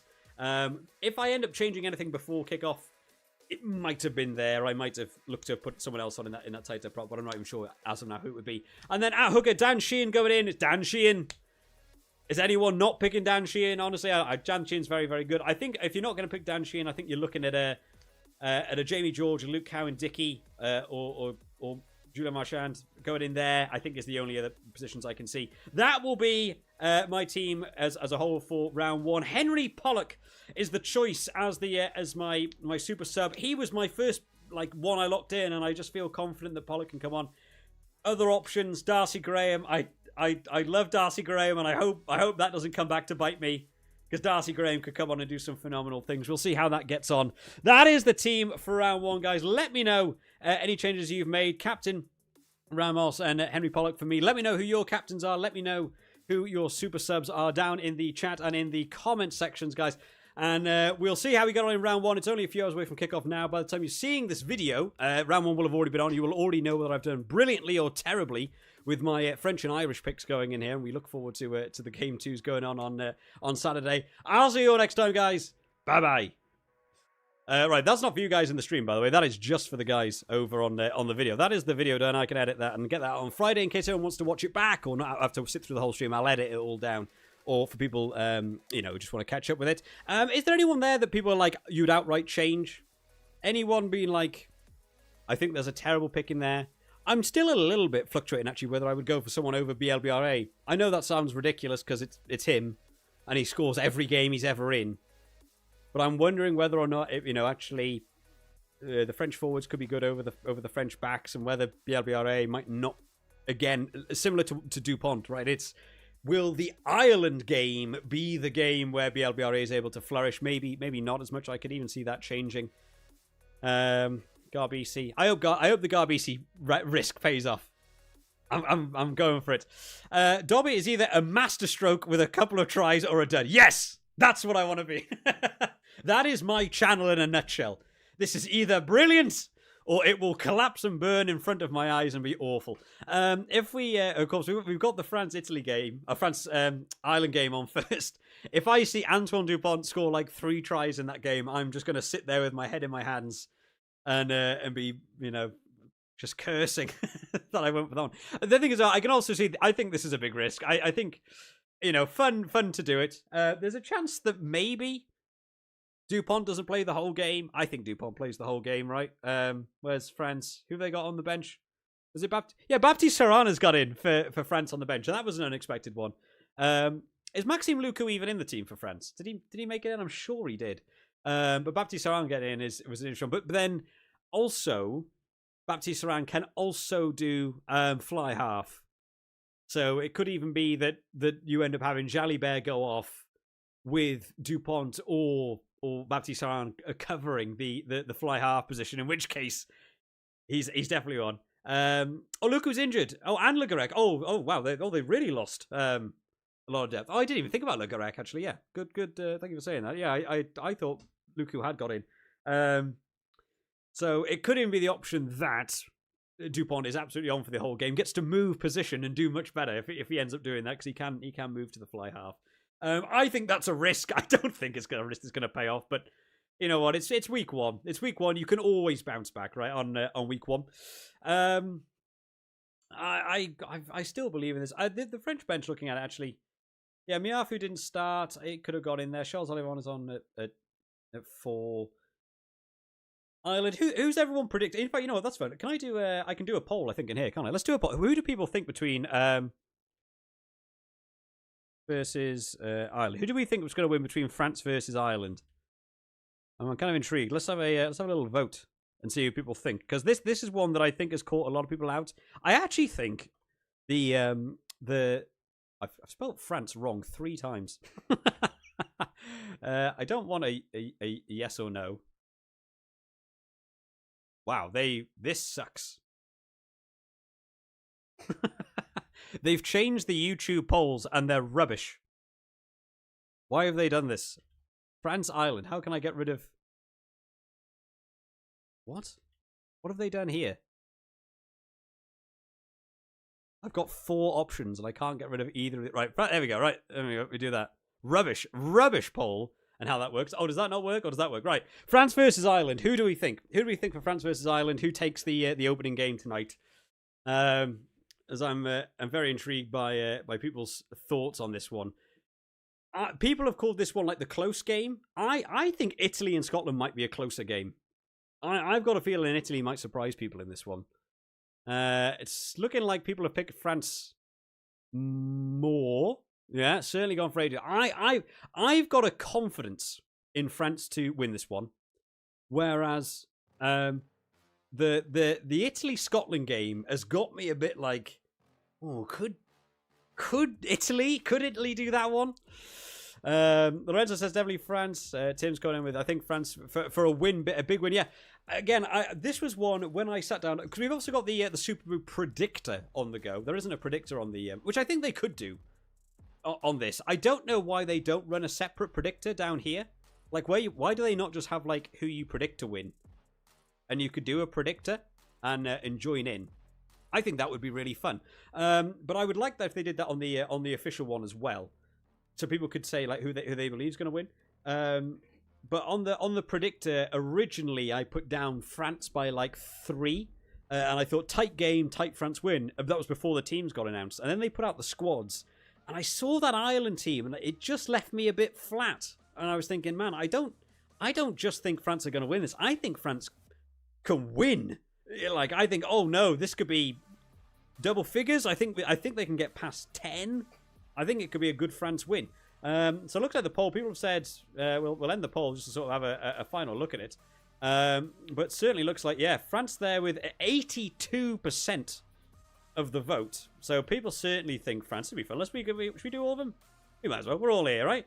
So that was the first game. So people have gone for France. Italy versus Scotland then. Who takes Italy versus Scotland? Now, I can see, a lot of people are instantly going for Scotland on this one. I don't want to sway people's votes. Let me start a new poll and see what we get. Okay, Italy versus Scotland then. What does the stream chat believe? A straight in 100% to Scotland to start out there. It is dipping a little bit though. Scotland down to 67 on that vote for at the meantime. It's one that I think it's such an interesting call because the Scottish team, again, the Italy team has got better and better as time has gone on. Now, is this the team I would want to see starting for Italy? I kind of agree with most of these. I would have liked to have seen Federico Ruzza start over Zambonin, and had Canone and Ruzza. It's going on in that second half. Lamaro, Zuliani, Canone. It's not a terrible back row. Back three, sorry. Back row. What am I saying? I'm too tired to do this. Alessandro Fusco getting in as the starting 9 over Alessandro Garbisi. Yeah, maybe you could go either way. Is Stephen Varney getting a look in anymore at these scrum half positions? I think Paolo Garbisi still the right call at 10. Menoncello and Brex is a good centre department. Monty Ioane, Luis Liner, and Marine. Is that the back three? Not Monty Ioane hasn't done. We've got a few people, like I said. I've got a few in the friend group who pick Monty Ioane for the fantasy, and Monty Ioane is one of those who like either scores like 3 tries or scores nothing. He feels like a big risk to sort of come in there, but he's a good player. But he just seems to he's either doing something brilliant or doing nothing. So hopefully he has a good game. Lewis Liner as well. You got, was it Tom Liner over in Australia? Seems to be doing very well. Lewis Liner for Italy. I'm not sure what they're doing. Tim said there that if Italy weren't struggling with a few injuries, you'd have picked them. Yeah, I can certainly see. It's a very close poll. We'll end the poll in like 10 seconds. It's looking very close at the minute. Scotland versus Italy is going to be the tightest game of the week. Yeah, I'm glad other people think so. I'm very used to on YouTube saying things that I believe are true, and everyone goes, "You're wrong. I hate you." You just have to sit there. It's like, well, I just think so. I remember a few years back when it was when Sasha Feinberg and Gomezulu came into the world of international rugby, and he just suddenly appeared. And I remember seeing Sasha Feinberg and Gomezulu start for South Africa, and I remember saying, I think Sasha Feinberg and Gomezulu is not just going to be like a good player for South Africa. I think he gets picked over Pollard. I think this guy's like brilliant. I think he's going to be a superb South African player. And my whole comment section was just, "You're wrong. Pollard's the best. How could you possibly believe this guy?" And now look at everyone. Everyone's like, "Oh yeah, Sasha Feinberg and Gomezulu, best fly half in the world." Yeah, easily. I said that back then, and everyone hated me for it. So I'm glad other people agree with the Scotland-Italy one, and people aren't saying that's ridiculous. Lorenzo, Italy at home. Yeah. So the poll ended 54%. To Scotland. So Italy 46. That's very interesting. So people also think that's going to be a close one. Let's do, well, do we do the final one? I don't know. Man, it's hard as a Wales supporter doing the Six Nations anymore. Scotland have left a few big names out too. Will be tight. Yeah, is Duhan out with an actual injury? I think he's out with an actual injury, right? Duhan, Van der Merwe. Blair Kinghorn being missed out was a big one. Duhan van der Merwe. Or was he dropped? He wasn't dropped, was he? I thought he picked up a small injury in training and then was dropped because of it. He was dropped due to a dip in form. Is Duhan van der Merwe just outright dropped? I mean, they've got to... You bring him back in for the England game, wouldn't you? It's like his best game in the world. Josh coming there. I found myself with Alex Mann in my team for Wales, which is a sentence I never thought. So yeah, Alex Mann. Alex Mann's a very interesting player. I saw I was watching the games over like the Christmas New Year's period. I think he hates Harry Deeves. I don't know. Those two want to kill each other, and they're on the same team now for Wales. Alex Man seems to want to start a fight with just about everyone. And I saw a little interview with him the other day, and he said like it's just him as a person. He's like, when I get on the field, like I want to get under people's skin. He just wants to start a fight. So I was like, okay, but he does play well. He holds on to the ball a bit too much, and I think sometimes goes a bit too much. Like, I'll go on my own and get a try, and sometimes it pays off. If you're a bit greedy with the ball and you score a try or something, then it sounds wrong to criticize someone because of it. But sometimes I feel like you can give to the rest of your team, and sometimes he holds on to it a bit more. But defensive work, tackle rate, I think he can certainly look to it to score well. So I don't think it's a terrible pick, Josh. What was the results from last year? It says that's an interesting call. Let's have a look. So it was obviously. Hang on, let me have a look at the. Because I don't know, like final points and stuff. What people ended on. Can I get that up? How does this work on here now? Hey, that's not too bad. For a man who breaks almost everything technical when we do these, not too bad. Oh, that's not even what I literally typed in. Hang on, I literally typed in Six Nations results 2025, and it's given me this year's games again. Let's try that again. There we go. Right. So the final table was France. Obviously, they got their win. I had France down for a Grand Slam last year, and I got that wrong on 21 points. France. England came second, Ireland came third, Scotland on 11, Italy, and then Wales came last on 3. And I honestly, I don't think it's going to be too dissimilar this year. There seems to be a real big flop between France and England, who people think is going to win. And we'll do that as a separate poll as well, shall we? But otherwise, I haven't sat down and done my breakdown like I've done every year. I've just taken such a big step back from YouTube recently. But I normally do a big breakdown every year of how I think the games are all going to go. And I think it's pretty much going to be this. I think almost exactly, maybe not final point score, but order. I think it's almost exactly going to be that again. Let's do. We'll do the next poll then, because we've got 2 polls left to do now. We'll do England or Wales. Who do we believe, guys? England or Wales to take that one? Could be a big game. You know? Oh god, this used to be a game I looked forward to every year. As a Wales supporter, England versus Wales is a superb game to watch. And going to watch it in a pub, oh man, going to watch this game in a pub was brilliant. I used to work in a pub in England as a Wales supporter. I was the only one in a Wales jersey. I used to get so much stick during the game, and after the game, everyone had a great laugh and bought you beers and shook hands, and it was so much fun. And then I lived for a bit in West Wales, and went to games there, and everyone was in a Wales shirt, and then it was it was all stick given towards the English lads, and then now it's just such an unfair game that I'm just so convinced England are going to win every time. I'm just like, I just don't want to go watch this game in a pub. It's just going to be brutal to go see.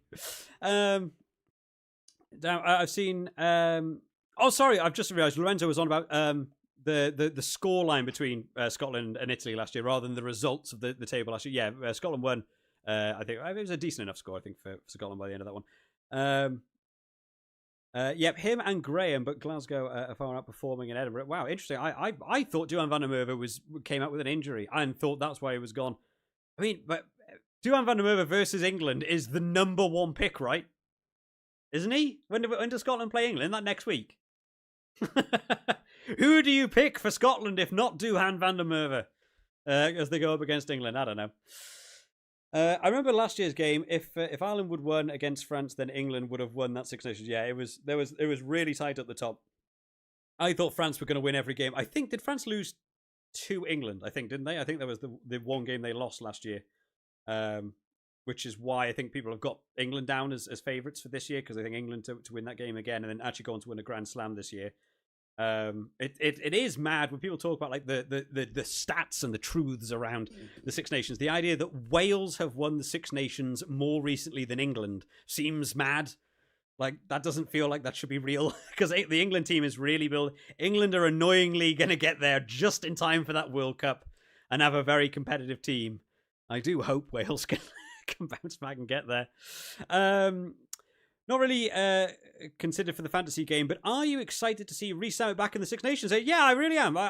It was such a shame when he went. I think it was a massive blow for Wales. I think he probably bowed out at just the right time. Do what's right for you as a player, right? Take the money. A lot of people really hated him for it. I think it's, you get offered £1 million to go over there and play NFL. Yeah, all right. I'd go over there and play NFL too. And you bowed out of a Wales team that was about to crumble just as everyone retires. Fair enough. But having him back and having him at fullback, I've seen some of the games he had over with Bristol. He's done coverage at fullback with Bristol as well. It's like, you know what? I think he'll have a good game. I think he can be a useful weapon there. It depends on how Wales use him. The Wales fullback option can get very limited, like in terms of what they allow him to. Blair Murray. A lot of people don't like Blair Murray, but I like his counter-attacking game. But I don't feel like he's ever supported. So he makes a big counter-attack and then just sort of gets tackled and then just gets jackal penaltied because nobody's with him. Nobody seems to know that's going to happen. I don't know whether that's a flaw in the Wales game of like, they aren't ready for a fullback to counterattack because so much of the Wales game plan is kick the ball endlessly for no reason anywhere. So having a 15 that runs, I don't know if the Wales team is built around supporting it. So Zammit at fullback, I imagine, is going to run. I hope he is supported, and I hope people get there and actually help him out a lot. Cameron said you've got no Italians rostered, but I'm thinking I should take one. Italians can certainly be sometimes a budgeted pick. There are positions where I would actually rate Italy in. I've gone for Garbisi purely for the kicking points area there. Menoncello at centre is a big ball carrier and does get over for tries as well. Danilo Fischetti at loosehead prop is another one.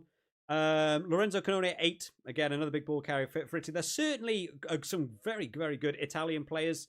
It's more again how that game's going for them. Sometimes Italy can just, I don't know, the game begins to get away from them on the points board, and they lose shape, and they don't necessarily go there. You chose Ferrari because he's Ferrari. You got that Italian one in there. I have the same roster minus Arundel for Louis Bielbi. I don't think that's a bad pick. I'm still wondering whether or not Bielbi is going to actually be able to launch against Ireland, and whether that might be a bit of a red herring pick, that he actually might score a perfectly fine amount of points. But actually, someone like Arundel, speed on that wing versus a Wales defence that does break down. I can see that going wrong. Roots clash. No Dupont. 3 question marks. Yes, no Dupont. We will sit there as one of the only people in the world to not pick Dupont for this opening weekend. I'm not gonna lie. Dupont will be in for week 2 because I cannot see Jamie Dobby performing against England as well as Dupont will against Wales. So for week 2, very different. But for week 1. We'll roll the dice. Why not? There's time to recover on a terrible week if it all goes wrong for us. And we'll do that. Right. We'll do one more point. It's almost at 6. I was... what position does Dupont play? Asked Lorenzo. He's a scrum half, Lorenzo. So he's probably the best scrum half in the world, if you're so inclined to say so. A lot of people... I personally think that Jameson Gibson Park has been closing that gap a lot in terms of what you want from a scrum half. I think he's doing very well. But Anton Dupont for just the general outfield play, I think, is still probably better. Kevin coming in with no Freeman. Yeah, no Freeman in there. Only because he's playing centre. I think if Freeman was playing on the wing, or if I could pick Freeman as a centre, again, I think I might pick him in there. The fact that I have to use one of my back 3 to have Freeman as a centre is the reason I've gone against that. But, again, could be wrong. Even Tim said, even Dobby has Dupont in his fantasy team. Yes. Yeah. We're gonna be wrong. That's the fun of the fantasy. There is nothing wrong with it not going well or not having the best team or statistically the best team. Kevin said you'll get more ball. Yeah, probably will. Probably will get more ball at centre. I think if anything, you would use Freeman as a try assist guy. I can certainly see him carrying hard and then giving the ball to someone else. I would certainly have gone for Freeman over Dingwall if I'm going for an English centre. But yeah, we've gone against it, and we'll see how much it comes back to me. We'll do. Let's do a final poll then to see out the day, because so if I can do 3 options, right? So let's do 2 win the. In fact, can I do 6 options? 6 nations. Let's see what people think. Who is going to win the Six Nations overall? Let's see how many options I can actually put down. If I can do 6, we'll... Oh, I can only do 4. Okay, then I'll do the 4 that are actually have a, probably going to win. We'll do that. Who's going to win the Six Nations? Out of those 4 teams, because I can't do all 6 teams, and I imagine most people believe Italy and Wales are going to come last. Who does the chat fancy to go on to be able to win this year's Six Nations? There is... well, can I scroll in on just the fixtures, I wonder? Have that blow up? Not massively. Oh, a little bit bigger. Yeah, there's the opening game. My predictions for the opening round are France, I think, get the win over Ireland. I still think Scotland beat Italy, even though I do think that one will be close. I think I'm going to go for Scotland over Italy, and then it's England over Wales, right? That's what's happening there. Game 2, I'm going for an Ireland over Italy there. Oh, I don't even know. Calcutta Cup this year. I think it's like the main big competition game I've got right every year on the channel. Even last year, people did not like me saying that it was going to be an England win, and they were very narrowly being able to take that one. France to take that game. I might be leaning more towards England for that one. England versus Ireland. I think England might win that one. I think England might beat Ireland because they're playing at home as well. Wales versus Scotland. I'm going Scotland, although I was at 2 years ago. I was at this fixture. I went to the Principality, watched Wales-Scotland, and it was that game where it was 28-0, at halftime, and then Wales came back to like almost win it or whatever the scoreline ended up being, and it was like, my God, what a great game that was to watch. France versus Italy is France all day long for me. Ireland over Wales, yep. France versus Scotland, I think, is one that could trip France up. There's just something about the Scotland-France game with Scotland at home that is never a guarantee. I'm still leaning towards France as it stands now, but that could change. England over Italy, absolutely. And then that round 5 is where this tournament is decided for me. I'm going to go Ireland versus Scotland. Scotland just don't seem to be able to play against Ireland. Ireland always seem to just have the right setup for Scotland. So I always back Ireland versus Scotland as it stands now. Wales, Italy. Heart says Wales, brain says Italy. As it stands now, over the course of the tournament, I can see that shifting if I believe, if Italy are underperforming, Wales overperforming.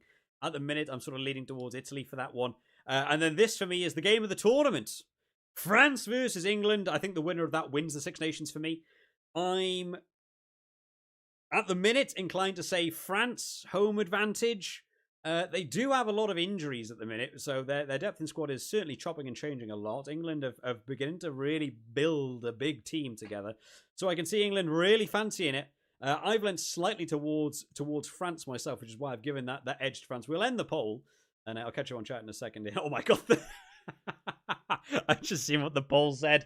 Yeah, so to win the Six Nations, 60% of you guys think England, 40% think France, and 0% for Ireland and Scotland. We left Wales and Italy out, and I'm going to guess they would have also got 0. So it's an England-France, two-way horse race. And it all comes down to that final game. So you guys sort of incline with me, but more people believe in England, which, is not unnecessary by any means. Where was I up to with the channel? Let me just try and catch up. Lorenzo asking why I've chosen Ben White, or why not choose Ben White or Thomas Williams over Dobby? The reason, Lorenzo, specifically this week exclusively, it is a standalone week because Jamie Dobby has not been picked to play 9. Is the reason why I've picked him at 9.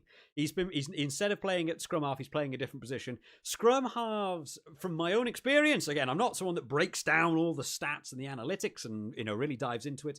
Scrum halves is typically a bit of a lower scoring position, similar to like the props. Less time on the ball, less likely to score tries. Scrum halves do score tries, so it's not not quite the same thing. But scrum halves compared to the rest of the backs, I would imagine typically score lower. Could be wrong on that one, but I imagine so. So if I have the opportunity for the official one to put a scrum half in a different position, but use my scrum half position for that other position, I'm going to give that a lean towards. out of the scrum half options, Dupont is probably the best. It's probably the best option to go for. Thomas Williams is one that can get a try. Ben White, another one that does get over for tries as well, so they can absolutely turn up for scrum half. There is no right or wrong answers till the game happens, and then you're either right or wrong, but it's all in hindsight. But yeah, it's mainly because he's not playing 9 is why I picked him at 9, which sounds kind of counterintuitive. But yeah, if you want a safe option, Dupont is your safe option. Yeah, let's go England. Yeah, a few people going for England as their tournament. Last game of the tournament will be epic, says Tim. Absolutely, I'm absolutely believing that. I just think it will be. There might be trip ups along the way. I think both teams can trip up against Scotland. Weirdly, that's the game I'm thinking. I for some reason I've got a weird confidence in France for Ireland, and I feel like playing at home will give England that advantage over Ireland as well. So for some reason I've sort of counted that game out. Scotland feel like the weird underdogs that are going to annoy another team from winning. I can see, but Scotland's games at home are against England and France, and I can see suddenly that game tripping one of the big teams up, and then it's a blowout for one or the other if Scotland go on to win that. So I can imagine that one.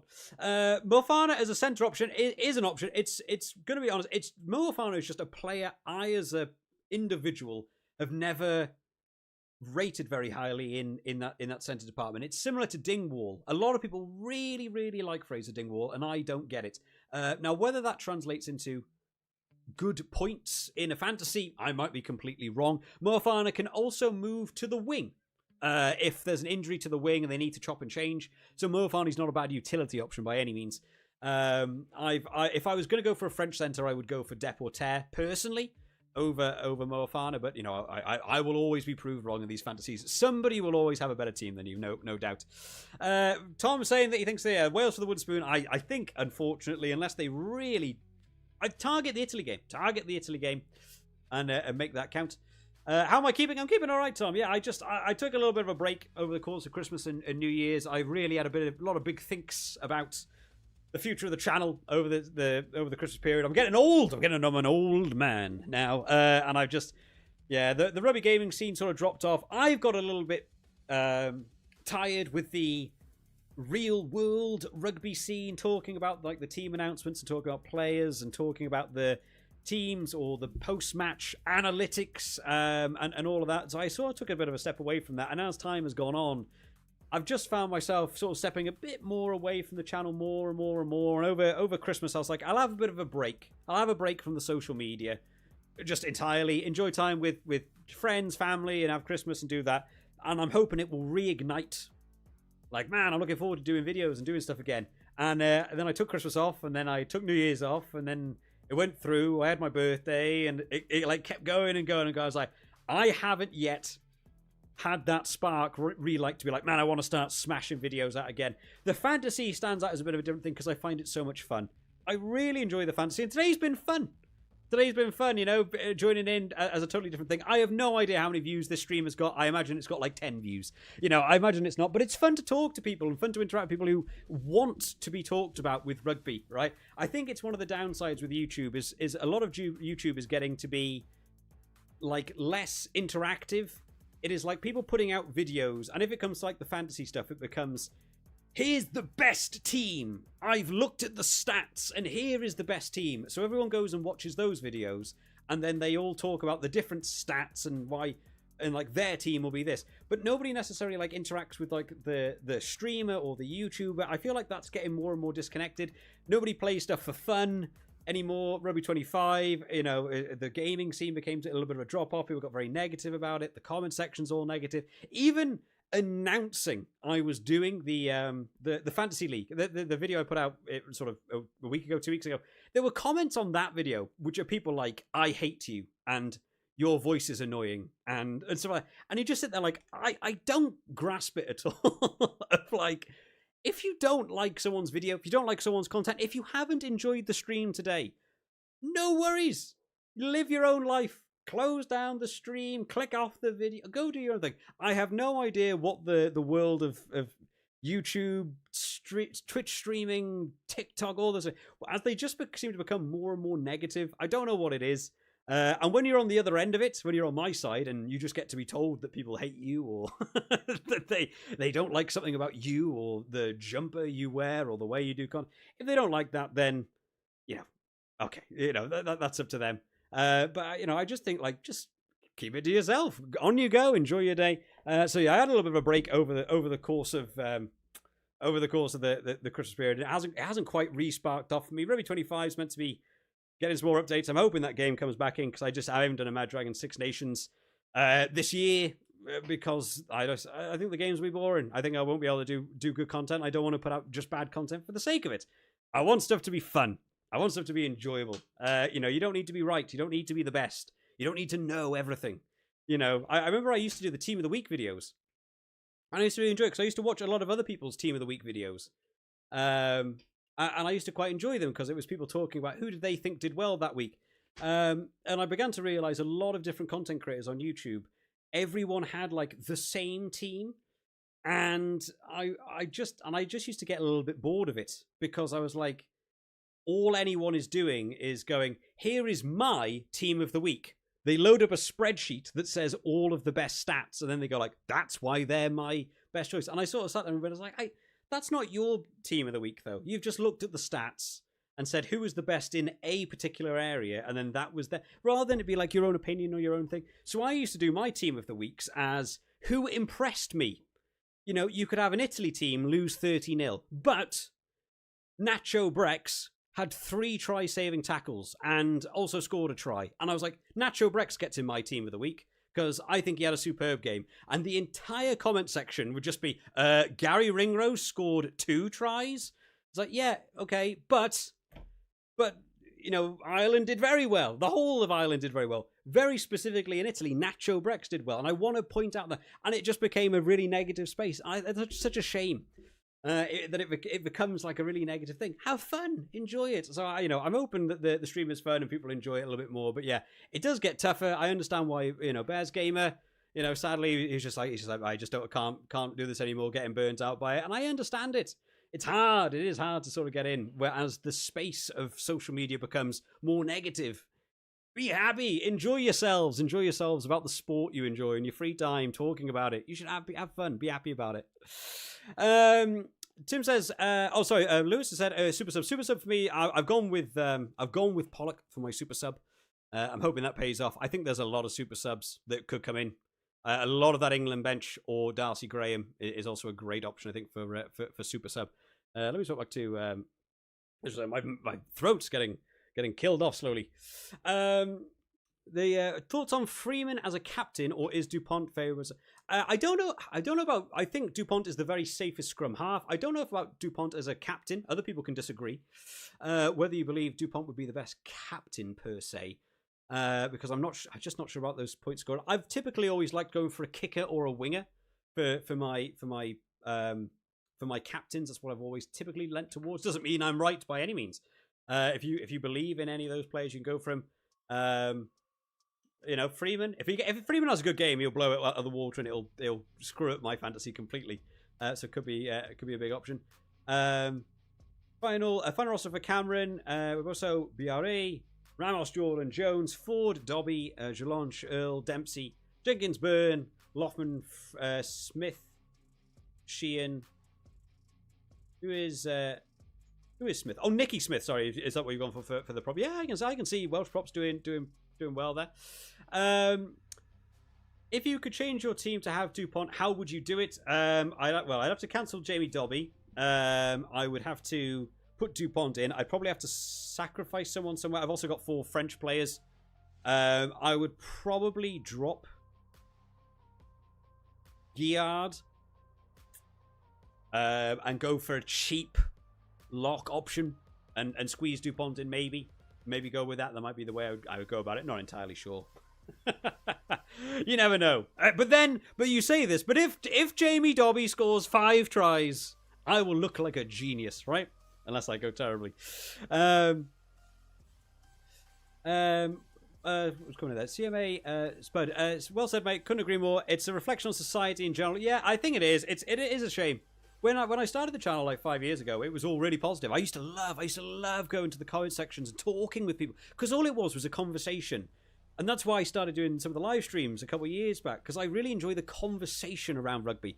I don't think there should be right and wrong answers. I think you should be able to give your opinion and someone go, interesting opinion. It is mine, and you should talk about it. And that's what the comment section used to be. And now it's just, every comment is just, you're wrong. It's this. And you go, you're not wrong. You know, picking a fantasy team. Who's your captain? I've gone for Ramos. You're wrong. You're not wrong. There is no wrong. You know, it should be, who do you fancy putting in there and getting on with it? It's just how it is. I mean, it just has become tiring. It becomes tiring to then want to go to comment sections, which is a shame because as you sit there on my end, you don't want to go into the comment section just to have 1,000 people say you're wrong, I hate you. Like, you know, you want it to be happy. You want to have conversations. If you are subscribed to my channel, you probably are a fan of the sport of rugby, right? So you understand rugby values.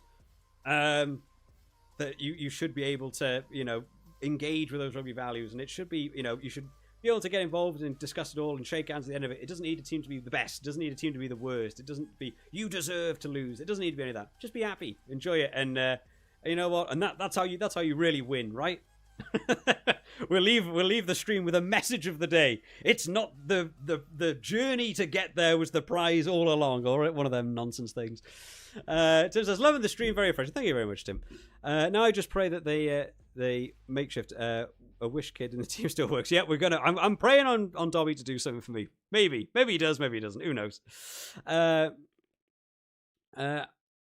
Alex Coles is on. Yeah, Alex Coles is another option. I've gone for Chesham just because I know he steals lineouts. Alex Coles is certainly another one. If you're going to go for your England, I would probably swap Chesham for Alex Coles. Or I assume that's how they've got it all set. I don't know it off by heart on the official one of how they got it all set, but that's where I would go. What do you think about Marcus Smith as a super sub? Yeah, I certainly think he could be a good super sub. If he comes on early as well, whether he comes on at 15 or 10, I don't know. If he comes on at 15, I think better as a super sub option. But if he comes on early as well, I think it could be good. Darcy Graham. I think basically you could pick most of that England bench. I think most of that England bench is good. I don't think you're going to go wrong per se with almost anyone on that England bench. But yeah, Marcus Smith is back. Maybe I might not go for Ben Spencer. I'm not sure Ben Spencer is going to come on and revolutionise the game. But Marcus Smith, I could see being a good one. Is this a weekly thing? I don't know. To be honest, Doug. This is the best week ever to do it. The first game kicks off in 2 hours. It's all a mishmash because of the teams got announced today and kickoff is today. By the time I'd made my team, edited a video and uploaded it, the first game would have already kicked off, which ruins it. So the video's going up tomorrow, no matter what. I've never been one of these people for, like, oh, I put out my predicted team on Monday because that gets a lot of views on YouTube, and I get it. I get how it works, right? Here's my fantasy team for round 1 on Monday before any of the teams are announced. You get 10,000 views, you become the top of the search bar, and then on the Friday they go, right, now that the teams are announced, I'll destroy that whole team and then build a new one, and it ends up being this thing where you're like, well, what was the point in that first video? So I've never engaged with that. I've never liked that. I've always, when I've done videos to do with the fantasy team, I put it out on the Friday. That's my team. There it is, and they do okay. They've always had like a couple thousand views. But for this very first week, I was like, it's kind of ruined because I'm going to put out this video tomorrow. Game 1's already happened. Nobody's going to be searching for that video. It's not going to get a lot of views. So I thought, you know what? Let's test the stream and see if people enjoy it. If this stream got 10 million views and I'm amazing, you know, then it could be a weekly thing. If it got 10 views and nobody cares about it, then it's probably not worth doing a stream going forwards on a Thursday as standard like I would do then. I will just put out a video after I make it. But I thought this was a good week to test it for round 1. As a bit of a feeling for how it goes. But, you know, we've got, you know, coming in there, Doug there with a $1.99 donation. Thank you very much. Look, that's generous of you. Yeah, we've had two donations today. Great. Thank you so much for everyone that has donated. You know, it is appreciative because it's, you know, that helps. That makes it feel like it's been, you know, a lot nice, worthwhile, monetarily nice. Great. Fantastic for me. But whether it does well in views, I don't know. You know, maybe people do go back and, you know, and watch the video. Great. But I thought it was a good test. If it feels like it's done well and it's got quite a few views, I might do it again. It takes a little bit of setup. It's kind of annoying, like doing all the, like this is all a bit of a faff. Like loading up all of the teams so I can have them available and doing that took a little bit of faff, but it probably gets easier week on week. So I could do this every week if people enjoyed it. That's the team. If anyone wants to see the team right at the end. Yeah, I've got loads of different screens set up and doing the chat. The chat still broke. Of course it broke. Why wouldn't it? I've still not got alerts. Alerts have broken. I was reading about that online yesterday. I use Stream Elements for my alerts to have all the. Remember when people? If you've seen streams before, I used to have someone has subscribed and it popped up on the channel, or someone's donated and it popped up on the channel. But it's all broken, and apparently it's like a known issue that they're all broken, so I don't know what I can do about that. Luke Bywalker, have you considered, MaD, that you are wrong? No, I'm never wrong. I've never been wrong about anything in rugby ever. And we would know that because Luke Bywalker can look back at all of our previous fantasy leagues that me and him have been in together and sees me above him in every single one of them. So he knows I'm never wrong. It's fine. I can hear the curse words through the through the chat, specifically from Bywalker. Your under Lorenzo. Lorenzo said my under 18s team played in Germany against Hanover, and after that game, both of our teams were out at the 6 a.m. partying together. That's the rugby. Absolutely, that is it. That is how it should be done. You should absolutely get out there and just enjoy the rugby. If you're in a pub and, there's nothing wrong with a bit of stick. I used to quite enjoy, I used to get it a lot, right? So I worked in a pub in England, right? You've got to put this in perspective. Worked in a pub. I was on shift during the Six Nations for a couple of years. I was in a red jersey. Everyone else in that pub was in a white jersey. The amount of stick I got across the game as Wales lose, everyone's having, you get a lot of it, right? And it's part of the fun is to like give a bit of stick to someone. I think that's fine. There's nothing wrong with like, way they conceded, try, you have to take it on the chin. The game would end. People would be ordering beers from me, giving you a tip. They'd buy a beer for yourself, and it was great. And it was a great atmosphere. The difference between that and real and like doing YouTube is that people don't like give you a bit of stick, like or it's just things like I hate you, and it's like that's not a bit of stick. That's just mean. You shouldn't be mean. Be nice to each other. And like being wrong, you're wrong. You're not wrong. Everyone has an opinion. If your opinion differs from someone, that is fine. There is nothing wrong with that at all. I really wish I could change this chat as well. This really annoys me to have the chat below my face, right at the bottom, has create a channel to join the chat. I think I can. I don't think I need... Can I not just do this? If I put hi... There's me! I'm in! I have a channel! What is that doing? I might have to try and fix that chat box. That's enough. If I do this as a weekly thing, I'll try and fix that chat box. Well, that's fantastic. I'm glad that you were able to get out with get out with the rival team, have some beers. Awesome. Have a great time with it. Right, what time are we on? We are on 10:06. I was actually planning on ending this at like 5, but I've had a good laugh with this. So thank you to everyone who has cards.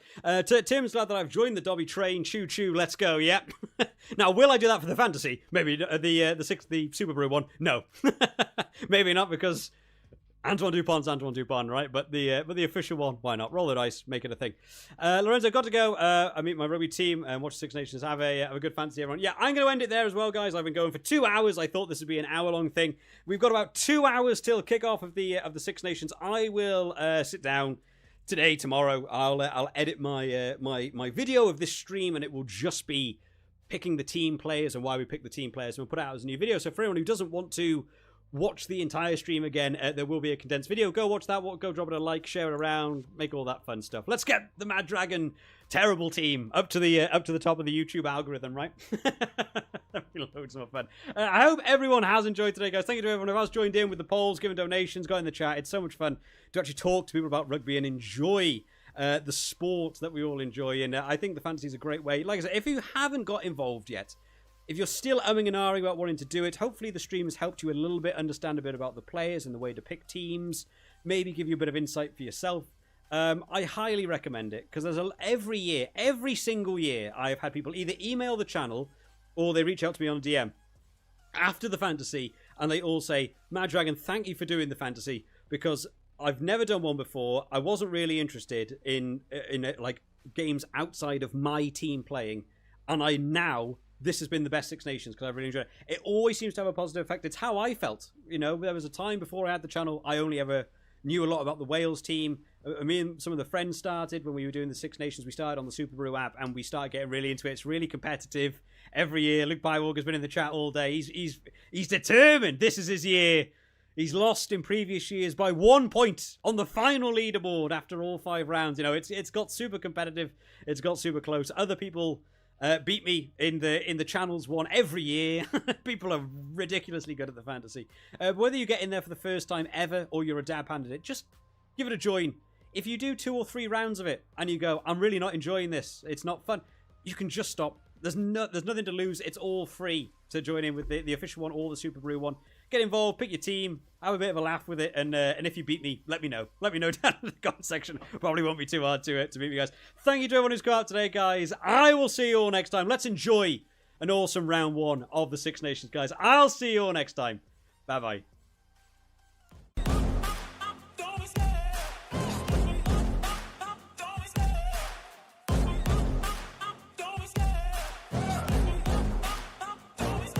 I love the chase and the hunt, and I set the pace when I'm running. I always take what I want and I always give it 100. Don't need a bank, no I'm funded. Play the game like it's nothing. I'm always thankful for something. Don't take for granted, stay humble. Now wake up!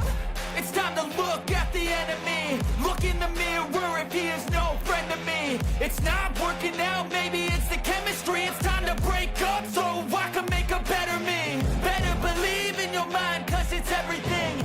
You can mold, shape, find almost anything. All it takes is some time and some clarity to find your identity. It's mind over everything.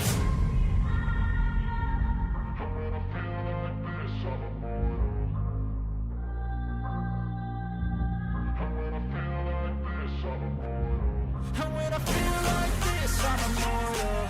When I feel like this, I'm immortal. When I feel like this, I'm immortal. When I feel like this, I'm immortal. Don't be scared. Just give me up. Don't be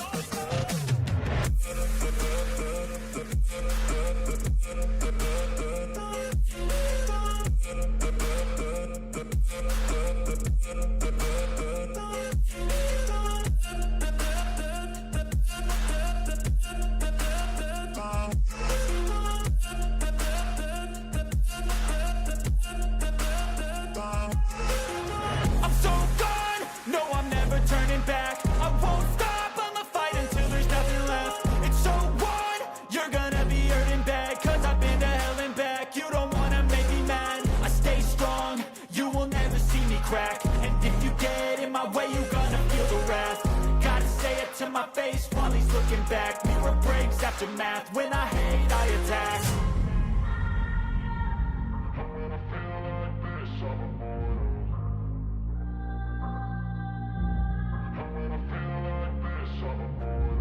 And when I feel like this, I'm immortal. When I feel like this, I'm immortal.